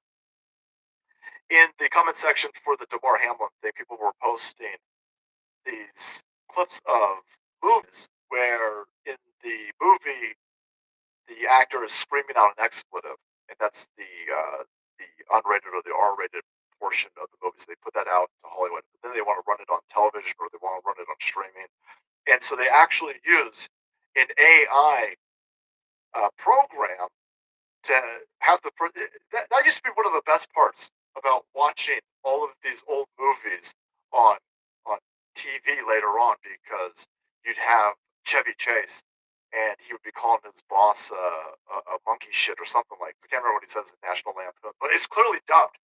The dubs, the overdubs. That's the best part. When you got to watch an old movie on Fox, they overdub. Well, they don't do that anymore. Now they have the computer AI system move the person's mouth so it's synced up to the clean version, the clean edit. And then they showed the Spanish dub and then the Chinese dub or the Japanese dub, and the computer AI is doing the dub wrong, so the mouth is always matching. You can't even tell. You can't even tell. They're doing this with movies, and this is going to be a gigantic problem because for all of modern history since the last 100+ years that we've had video wasn't so easily faked like this, and now you don't know what's real. We're all, our senses are being bludgeoned by this technology. So I don't know if this is real. I don't know if this guy is this insane that he would completely. He's going to court and he's saying he's not guilty, but then he does a phone call interview from the cell block where he completely undermines his entire lawsuit. He's just admitted that he tried to kill Paul Pelosi. So he's in court saying that he didn't try to kill Paul Pelosi, and then he does a phone interview from his cell block saying that he's upset because he didn't actually get to kill more politicians. He's clearly mentally ill. None of this makes any sense. And everything that he says in this interview are talking points that will be used to attack any type of movement that calls out these lizard people who are illegitimate and trying to run our country off a cliff. What do you want to say? Because they released, as you know, they released the video earlier today. Yeah, I saw that. Yes. What did you want? Thank you for calling me. What did you want to tell me? Not the only people body can't put it. Have an important message for everyone in America. You're welcome. Wow. The audio on this is really ass. Maybe the phones in prison suck, boys. I'm not quite sure. So he says, I got a very important message for America. This is David DePape, supposedly the dude who brained Paul Pelosi. He goes, hey, you're welcome, America. These people are robbing us. Now, to the FBI and the Capitol Hill police that are listening to this, I'm just repeating what this dude is saying. I'm completely against what this dude is saying because this is trying to set us up. This is trying to set up anybody who questions Nancy Pelosi. This is supposed to set up anybody who questions Elon Omar or that bug-eyed son of a bitch Adam Schiff. This is going to be used.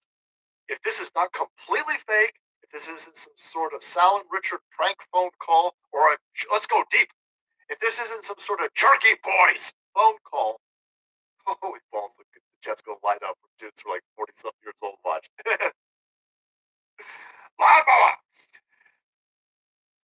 Every aspect of this is going to be used to shut down your freedom of speech because they will say that it is stochastic terrorism and it's their end run around the First Amendment. I'm not responsible for what this dude did. Frank Rizzo.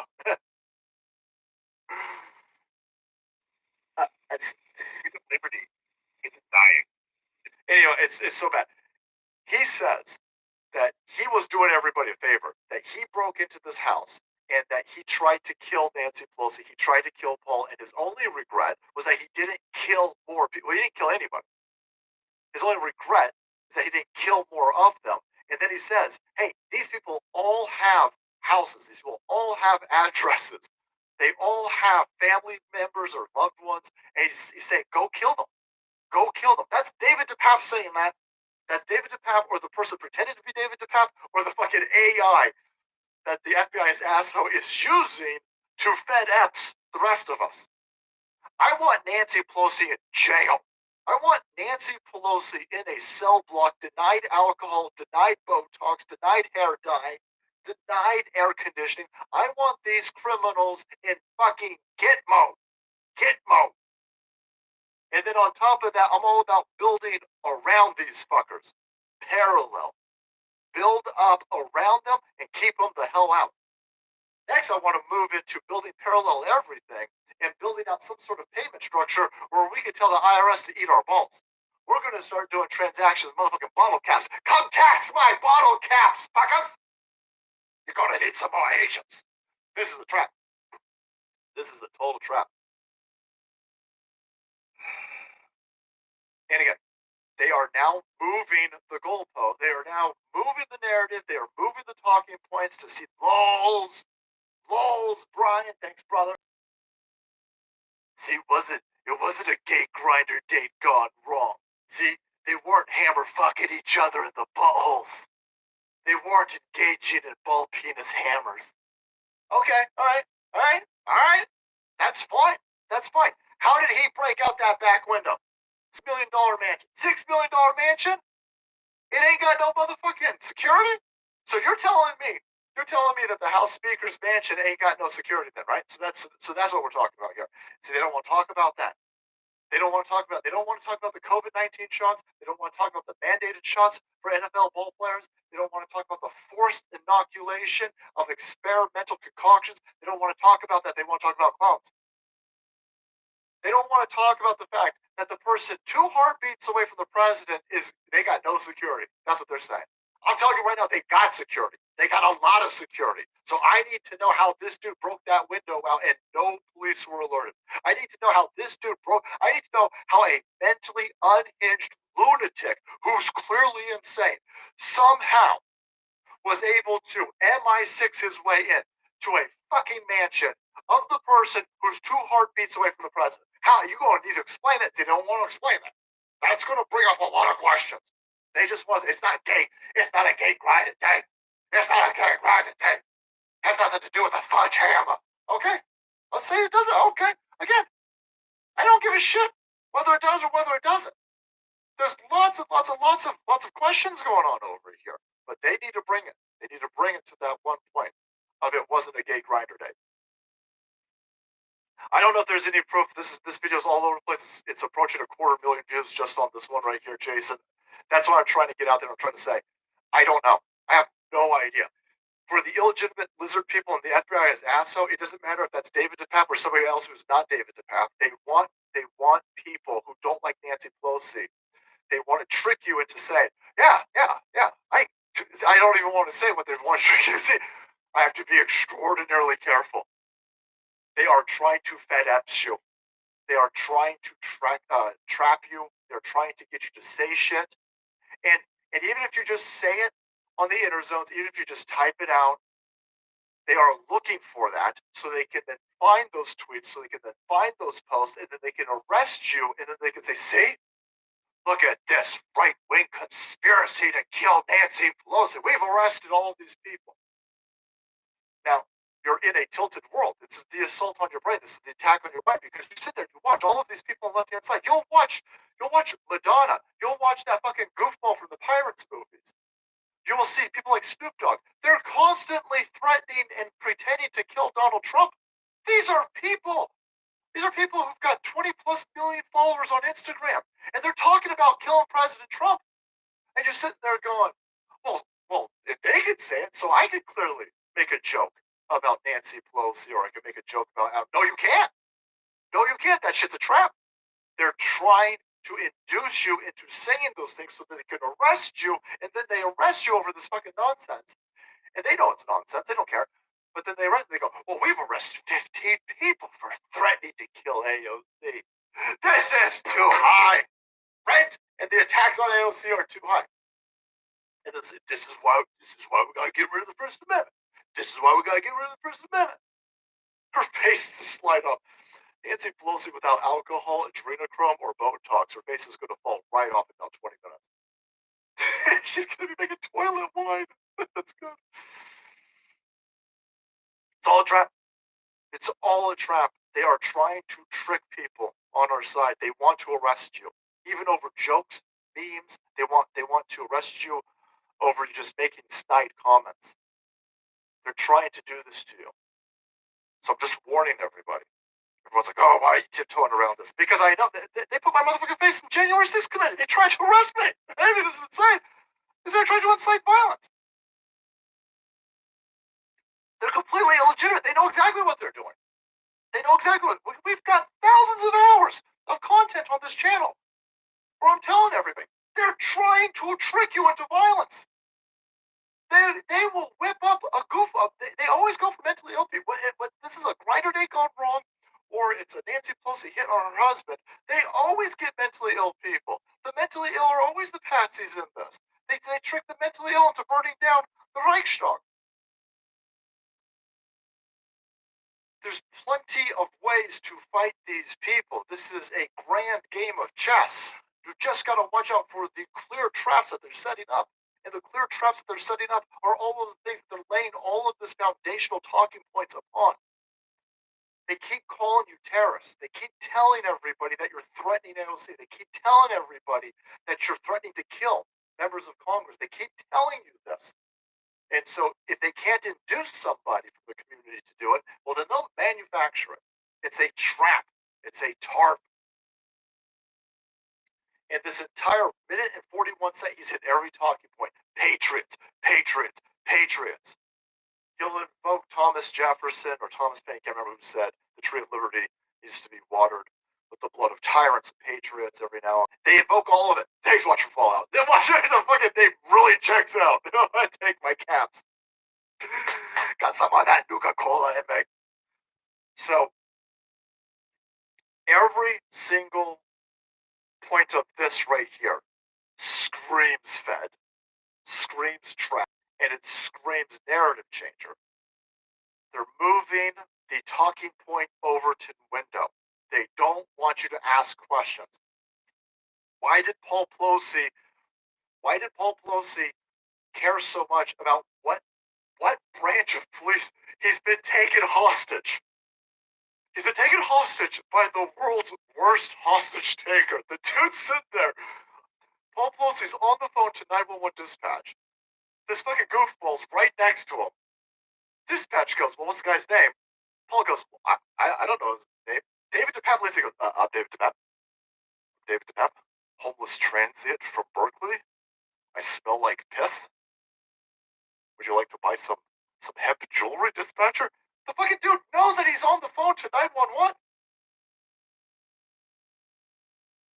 And with the talking points here, I'm led to believe that Paul Pelosi is a hostage.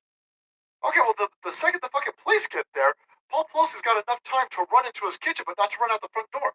He's got all the time in the world to run into the kitchen, to get brained in his kitchen instead of running forward to the cops. He runs away from the cops. And he didn't want there. He wanted the Capitol Hill Police and not the San Francisco Police Department. None of this makes any sense. The transient breaks into a $6 million mansion. Not a single alarm goes off. None of this makes any sense. And they go, well, see, it's not gay sex. It's not gay sex. See, you homophobe transphobes, you were wrong, and you're all racist. And if it was up to us, we'd send you to prison. We'd send you to Fifi's prison. Oh, that's weird. That's weird.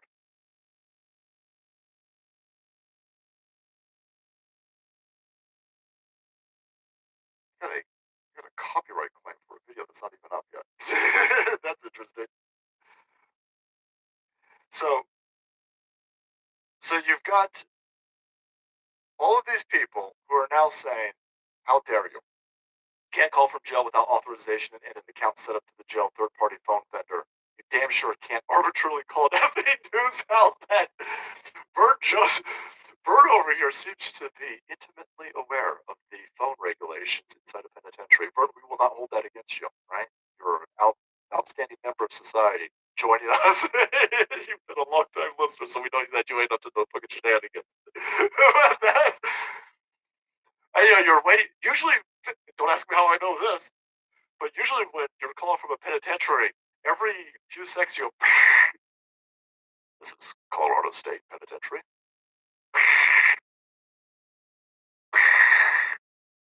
So I don't know. I just know that's all over the place. I just know that it's all over the place. And they want to move this on to stop calling it. How dare you call it a gay hammer attack? That's racist. Only we're allowed to denigrate people based on their sexual orientation. That's these people. So you're being lectured to right now by the same people who tell lots of jokes about Lindsey Graham being gay. Right? See how that works? It's exactly how that works. Of course that's how it works. It's the Democrat Party. It's different. And don't make any fucking bones about it. If it was rhino Republicans, they'd be playing the same game, right? The establishment wants to be able to attack you, change the narrative, change the talking points, and say, how dare you say it had anything to do with gay people? That's an assault, it's homophobic. But they do it to Lindsey Graham all the time. You had MSNBC outlets doing it. You had The View doing it. They actually pulled one of these videos down, by the way. Is this The View one? So they all make fun of it. No, this is MSNBC or CNBC. It's all of them, all of these outlets. It's okay to make fun of gay people as long as you're making fun of Republican gay people. It's totally fine. It's totally fine. That's how that works. That's the war that we're in. That's the assault on your brain. How dare you? How dare you? You're all terror. You're all insurrectionist terrorists for saying Paul Pelosi is gay. By the way, that fucking Lindsey Graham takes out the ball. And here comes the ball. Take that, Lindsey Graham. Here's the difference. I don't sit here and spew out empty platitudes towards the gay community. Unlike you fuckers over there, I treat gay people like I treat everybody else. I treat everybody like shit. Right?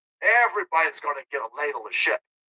You go over there and you got Rainbow Week this and Rainbow Week that and Rainbow Month this. You guys keep telling everybody how much you love fucking gay people. You love people based on their sexual. You're the assholes out there wearing rainbow everything, telling everybody how great you are towards gay people. Then you shit on gay people if they're conservative. You shit on gay people if they're on our side. If Lindsey Graham ain't even on our side, fuck Lindsey Graham. Don't get me wrong. I don't give a shit about this dude. You just got to point out the hypocrisy. You got to show everybody. They take all this time, all this energy, all this effort to shift the narrative, and then they just stomp over their own principles. Of course they do. That's how you know they're the bad people. That's how you know they're the bad people. I used to tell people all this all the time. Speaking of Lindsey Graham, we got Lindsey Graham over here at a Drag Queen Story Hour. Oh, man. We need to amp up this fight. You got to do it. You got to do it. We got to find out what bar this is. What is this in the background over here? Is this some sort of California rep? What the hell is this thing? This is almost scarier than this goofball over here. But here you got another one of these family-friendly drag shows. And the performer in the family-friendly drag show is telling everybody that let's toast. A toast to the establishment. A toast to the business owners who put this on for you. A toast to your armed Antifa guards with masks on, with evil guns in front of the establishment. No. A toast to the people who lick us where we pee. Holy shit! That's a kid predator. That's a kid predator. How many more alarm bells do you need? Oh, you can't say that. You can't say that. Wait, you call him a groomer? That's gonna get him killed. I think him going around telling everybody. I think a grown ass man dressed as a woman telling small children that he likes to be licked where he's being peed. I think that's probably what's going to get him beaten up. I'm not trying to stoke violence. I'm just pointing out people's own rhetoric. And if you get beaten up for your own rhetoric, I ain't gonna lose any sleep. That's an insane thing to do. Motherfucker, you lucky. We in a extremely tolerant time right now. Because if you would have done that around 2 generations ago, they'd beat your fucking teeth out the back of your head for saying something like that around children. So we are in the middle of massive psychological operations. Everybody, again, no dudes, no men. The most amount of testosterone in this room is the fucking goofball dressed as a chick. That's insane. You have to go after this establishment's license. You have to. You have to go. You have to go at the city council. You got to get their license over here revoked. You got to get their liquor license revoked. And that's just the way that it is. That's just the left-hand side wants the violence. They want a bunch of dudes to beat this guy's fucking teeth out his nose. They want that. That's the trap. That's the trap. You have to go after the liquor license. You have to go. If you run an establishment, there are 15 billion things that are required of you in order to run a business. It's insane what it takes to run a business. It's insane what it takes to run a business in general. But you run a brick and mortar business that sells alcohol? Holy balls. That's a lot of targets for us. You have to wreck these places financially. You got to wreck them legally. They want us to Antifa them. That's why Antifa's allowed to burn stuff down. That's the same trap. When they let Snoop Dogg shoot the president in a video, when they let Madonna talk about blowing up the White House, when they do that, they want to induce you into saying the same thing so they can arrest you. And when they let Antifa burn down all of these establishments, it's to trick you into thinking that it's okay to burn down establishments. It's to trick you into thinking that if you burn down this establishment, that the police will stand down. Because now when Antifa burns down a fucking Nike store, they will not stand down. No. They're being told to stand. If it's a bunch of weirdos in skinny jeans who smell like piss and have anal leakage, they're allowed to burn stuff down. The police are told to stand down. If a bunch of righteous, morally righteous individuals saw a threat of an establishment being predators to small children and threw a brick through the window, you're all going to go to prison for terrorism. I'm just telling you how it is. You don't have to like how it is. You can disagree with how it is, but I'm just telling you how it is. We're in a tilted situation. There's a reason why George Soros has dumped billions of dollars into district attorneys in all of these areas. This is the only areas where these people operate. These fucking weirdos are only doing this in safe havens. Safe havens where they're protected by a shitbag mayor, a shitbag city council, a shitbag chief of police, a shitbag district attorney. They're only doing this in these areas where they know that they're protected or they feel that they're protected. So they're allowed to do this. These places are told to stand down if a communist-aligned entity sets them on fire. If a communist-aligned entity takes 3 square blocks in downtown Seattle, you're talking about billions of dollars worth of property value.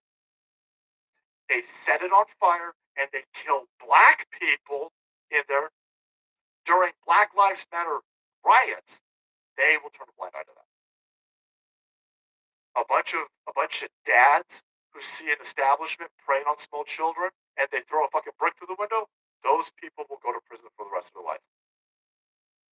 You're going to be in a far better situation running for city council. You're going to be in a far better situation going after this place's liquor license. You're going to be in a far better situation if you damage these people financially with paperwork.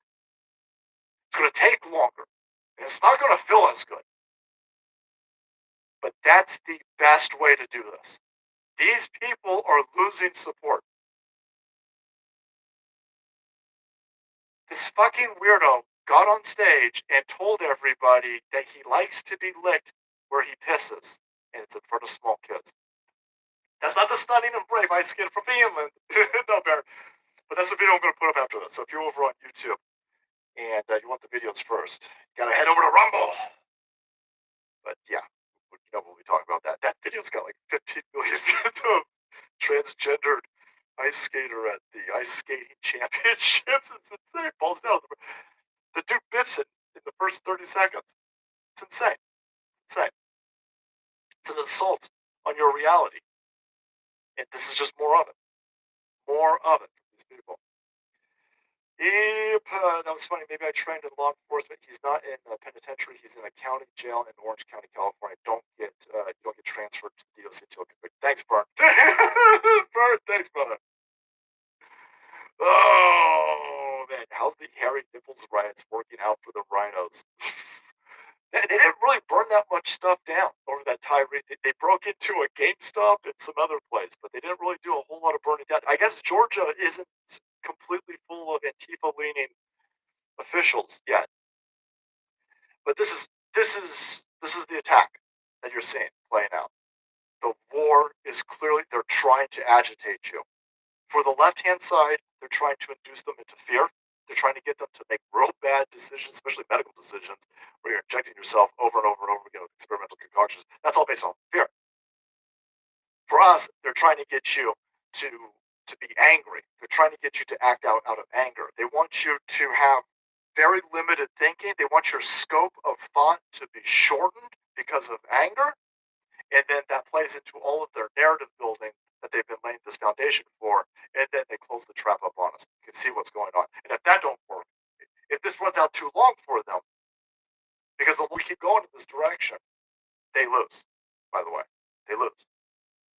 The entire left-wing base is built off of knee-jerk reaction. Their entire base has a very limited, extraordinarily limited attention span. And their fee stretching can only go so far if you are just constantly wrenching that open, because these fucking bleeding heart losers are supposedly crying over everything. You've only got a certain finite amount of emotional capacity. So all of this is all limited. So the longer we drag this out, they lose. The longer we keep showing all these drag weirdos, the more these people are going to be in trouble. KIR Ammo is returning from the boss's birthday in San Diego this weekend. We're on our way to the warehouse to catch up with all your orders. team. No, dude. Freedom is going to be Raid and Freedom Bullets from KIRL. Rah. Thank you. It's good to see. Not a big rain. It has rained a lot. But if it's going to be rain and lead, we'll take it. Especially if it's being raining lead, like in boxes, so people can feed their fishing poles. That's better.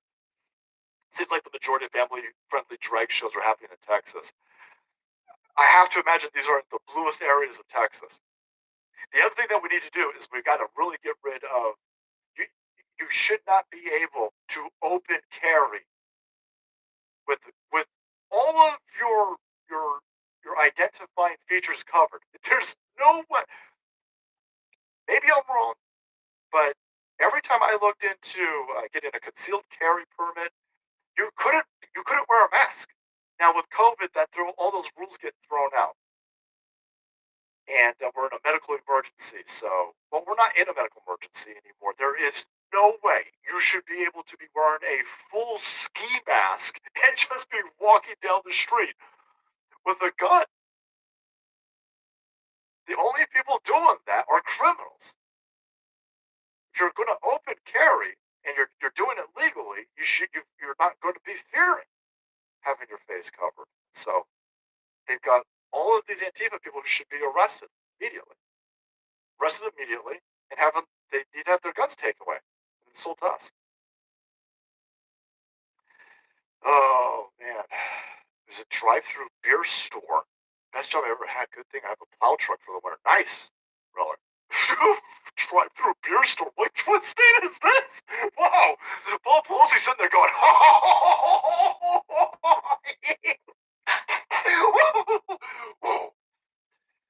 In a drive-through beer store and a drive-through Home Depot so I can get some hammers. Some of this bad boy on the way home.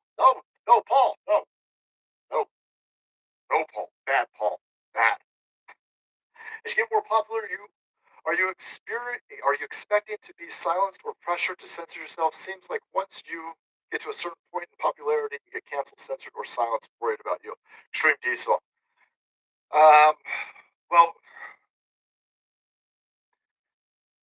I mean, we are. We're already. I don't like to. I'm not complaining about just the way that it works, but a lot of this content, I would say, like half the content we don't even put on YouTube anymore. So the biggest platform, we don't put the streams on there anymore. The streams don't stay on YouTube. We only broadcast on YouTube an hour of the stream, which is coming up, by the way, and then we don't even leave them up on there. So the vast amount of content doesn't even end up on the platform with the most amount of viewers. So it gives us a limited amount of reach. The other aspect of being silenced or having to be sent is if you sign a contract with somebody that you let them censor you. We're not going to sign a contract with somebody that's going to let us censor us. So Rumble's been very good to us. So Project Veritas, that Project Veritas video that everybody has seen, 20 million views, they got yanked off of YouTube the other day. Rumble pinned that to the front page, right? That's why I'm working with Rumble. Rumble keeps doing the opposite of what YouTube does. That's why I'm not. Rumble sit there going, you want to get you seemed a little tame that last stream. Rumble's insanely awesome. Rumble wants the views. Rumble is competitive. And so if you sign a contract with Daily Wire, they're going to silence your ass. You sign a contract with The Blaze, they're going to silence your ass. That's the aspect of what Steven Crowder did, which was hugely important for people to see. Big conservative enterprises, whether they're doing it because they're evil or whether they're doing it because it's best for their current business model, whatever the fuck it may be. You sign with one of those places, they're going to make sure that you don't talk about Paul Pelosi. They don't want you talking about COVID. They don't want you talking about the election being stolen. They don't want you talking about these things that are completely an affront to your own reality. The election was stolen. The election was clearly stolen. Everything that you're seeing right now is all fucking stupid. Our entire civilization has been mentally hijacked, and the people who see what's going on are being attacked. And you're going to be offered bigger money if you shut the fuck up, which is an affront in this information war. Yeah, it's insane. So I'm not too worried about it because at this point, you know, we're predominantly broadcasting on a platform that is not going to silence us. So keep an eye on everything, but we're good. Thank you. Thank you. Here in Louisiana, drive-through daiquiris are everywhere. Holy shit! I'm sorry, listen, you can't do anything in this state. For a place like this, you would think that you would even, for a place like California, you would think that we would have drive-through weed places. Oh, hell no. You don't even have those. We need firearms to protect us in a tyrannical government. Enough said. So, Ptolemy's 100% right. This is what every single foundational principle and foundational father of this place has told everybody, and yet the left-hand side wants to boil that down to hunting. This is what the left does. They hijack the DeMar situation, so you don't talk about COVID. They want to talk about clones. They hijack the Paul Pelosi, so you talk about gay grinder dates, and not the fact that there's zero security, supposedly, at this mansion. They hijack the Second Amendment narrative and say it's about hunting. Fuck you. The only thing I'm hunting is tyrants. Allegedly. Legally and lawfully. Abiding. With rhetoric. Metaphorically speaking, of course. All right? So, these people, they are inducing us into all of this. They are hijacking the situation. We are in a mental war. There's a war for your brain. It's a psychological operation. It's meant to drag out. It's meant to make the lefties fucking afraid. It's meant to make you upset. The problem with this is, number one, to be upset. You better manage that upsetness. There's no way that you should be going. If you're going through all of this and you're not upset, then holy balls, what medication are you on? Can I get some? Is it weed? Please tell me it's weed. Or CBD. Maybe it's alcohol. Be careful with some of that self-medication. The next phase of this, by the way, is very, very, very clear. Because a shit ton of you didn't take that shot. They are so pissed off that you guys didn't take that shot. You didn't take the shot! You didn't take the shot! So what are they going to do next? Holy shit. Right now, there's a lot of people talking about chicken eggs. Like, there's something with chicken feed. The based farmers will tell you. Something is happening out there, and chickens aren't producing eggs. I don't know what percentage of egg is our calorie intake in Western civilization, but I think it's a lot. I think eggs are a foundational calorie sector for the humans. Right? It's gotta be. It's gotta be. Eggs are in everything. Okay. Months ago, egg prices started to go through the roof. And you would see egg producing farmers saying, I got a ton of eggs. Tons and tons of eggs. There's this infamous UK video. The guy's got an entire warehouse. It's full of eggs. And he's saying, in the UK, the grocery stores are being told by the government to only pay a certain price that's below market. So the grocery stores weren't giving the farmers market prices. And the farmer was like, I got all of these eggs. I want to send them to you, but I can't send them to you because the grocery stores aren't giving me enough money to cover my losses over here. So fewer eggs make it to the grocery store. The grocery store then jacks up the price, and the guy goes, they're jacking the price up on you, by the way, and that price isn't making its way to the actual egg farmers. You gotta be, this cannot be the right term. Holy shit, I'm so inept when it comes to growing food. I'm in so much trouble. Got another dude dying, huh? Oh yeah, I think we talked about that one. Yeah, we talked about that one. Latino, thanks. So, they've been doing this egg scam for a while. Raising the prices, again, eggs, what? $8? $8 a dozen, something like this. Now you got a situation where a bunch of chicken farmers are saying, hey man, the chicken feed that I'm giving my chickens is causing them to not even produce eggs. So first you had a manufactured egg shortage, and now you're going to get an actual egg shortage because it looks like the feed's tainted. And holy shit, they're telling everybody that the feed they are using has mRNA in it. Holy balls. If they couldn't get you to take the shot, they're going to try to slip it into your food. It's the bugs. It's the bugs. Or the mRNA. They're all going to scream it's a conspiracy terrorism. They're all going to scream there's nothing going on. The eggs only cost this much because that's great. It's great that the eggs cost you this much, right? This is Joe Biden's economy working. Why you got a problem with black people? Huh? eggs needs to be this expensive for black people. Sorry, what about black people? Shut up, racism! It's racism! I don't understand how these correlate. Shut up! Fuck you. Evil. You're an evil person. So they will invoke gay people, they will invoke black people, they will invoke all of these stupid left-wing tropes in order to explain how it's fine that egg prices are through the roof until they can't manage that anymore. And then they'll go, oh yeah, does look like there is an egg issue over here. Doesn't look like it. Sparky, will do. We'll give the Soul Queen some love. Kentucky, Louisiana, Maine, Maryland, and Michigan all have drive-through alcohol. Do they have drive-through eggs? Hey, can I get an egg, Penny? Thank you. So they're all going to scream that you're just a racist. Why are you attacking Jews? Leave Big Pharma alone. It's totally fine. Nobody's giving mRNA food to all of these people. Don't worry about it. Shut up about it. Okay. Let's say that you can ignore this at this point. Let's say that you've got some sort of fortitude where you can ignore the fact that the egg thing is, the egg prices are through the roof. There's clearly fuckery going on with eggs. And this is one aspect. It's happening to a lot of different food staples. Let's say that you can ignore. How are you going to ignore that they keep catching on fire? So now you got a crap ton of chickens catching monkeypox, so they all got to be slaughtered. We're talking about slaughtering millions and millions and millions of chickens because of monkeypox. We're going to be turning YouTube off. If you guys are over on YouTube, head to the description box and jump off this bad boy. But in a minute or so, we're going to jump off of YouTube. Thank you, YouTube mods. You keep having this. You've got another 3-alarm fire at another egg farm.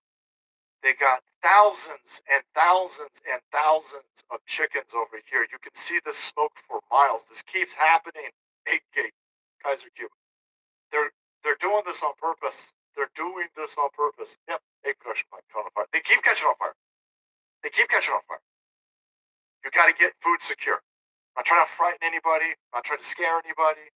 I got to imagine I'm preaching to the choir to a large extent over here. However you do it, I don't know if you got beans, I don't know if you got rice, I don't know if you got canned foods. Maybe you grow your own food. Warning, warning, warning these people who told you to take an experimental concoction, these people who keep telling you the economy's fine, these people who keep telling you that Ukraine's totally going to win in Russia, these people who keep telling you this, these people who call you terrorists, these people who hate you, these people are going to try and kill you. They want you completely dependent on the government in all aspects. They are coming after the food. Our food is under attack. They keep saying, well, it's a conspiracy theory. Hey, you guys are wrong about Damar Hamlin. You're wrong about Damar Hamlin. My wife and my cat are not going to go hungry, essays. Yeah. Be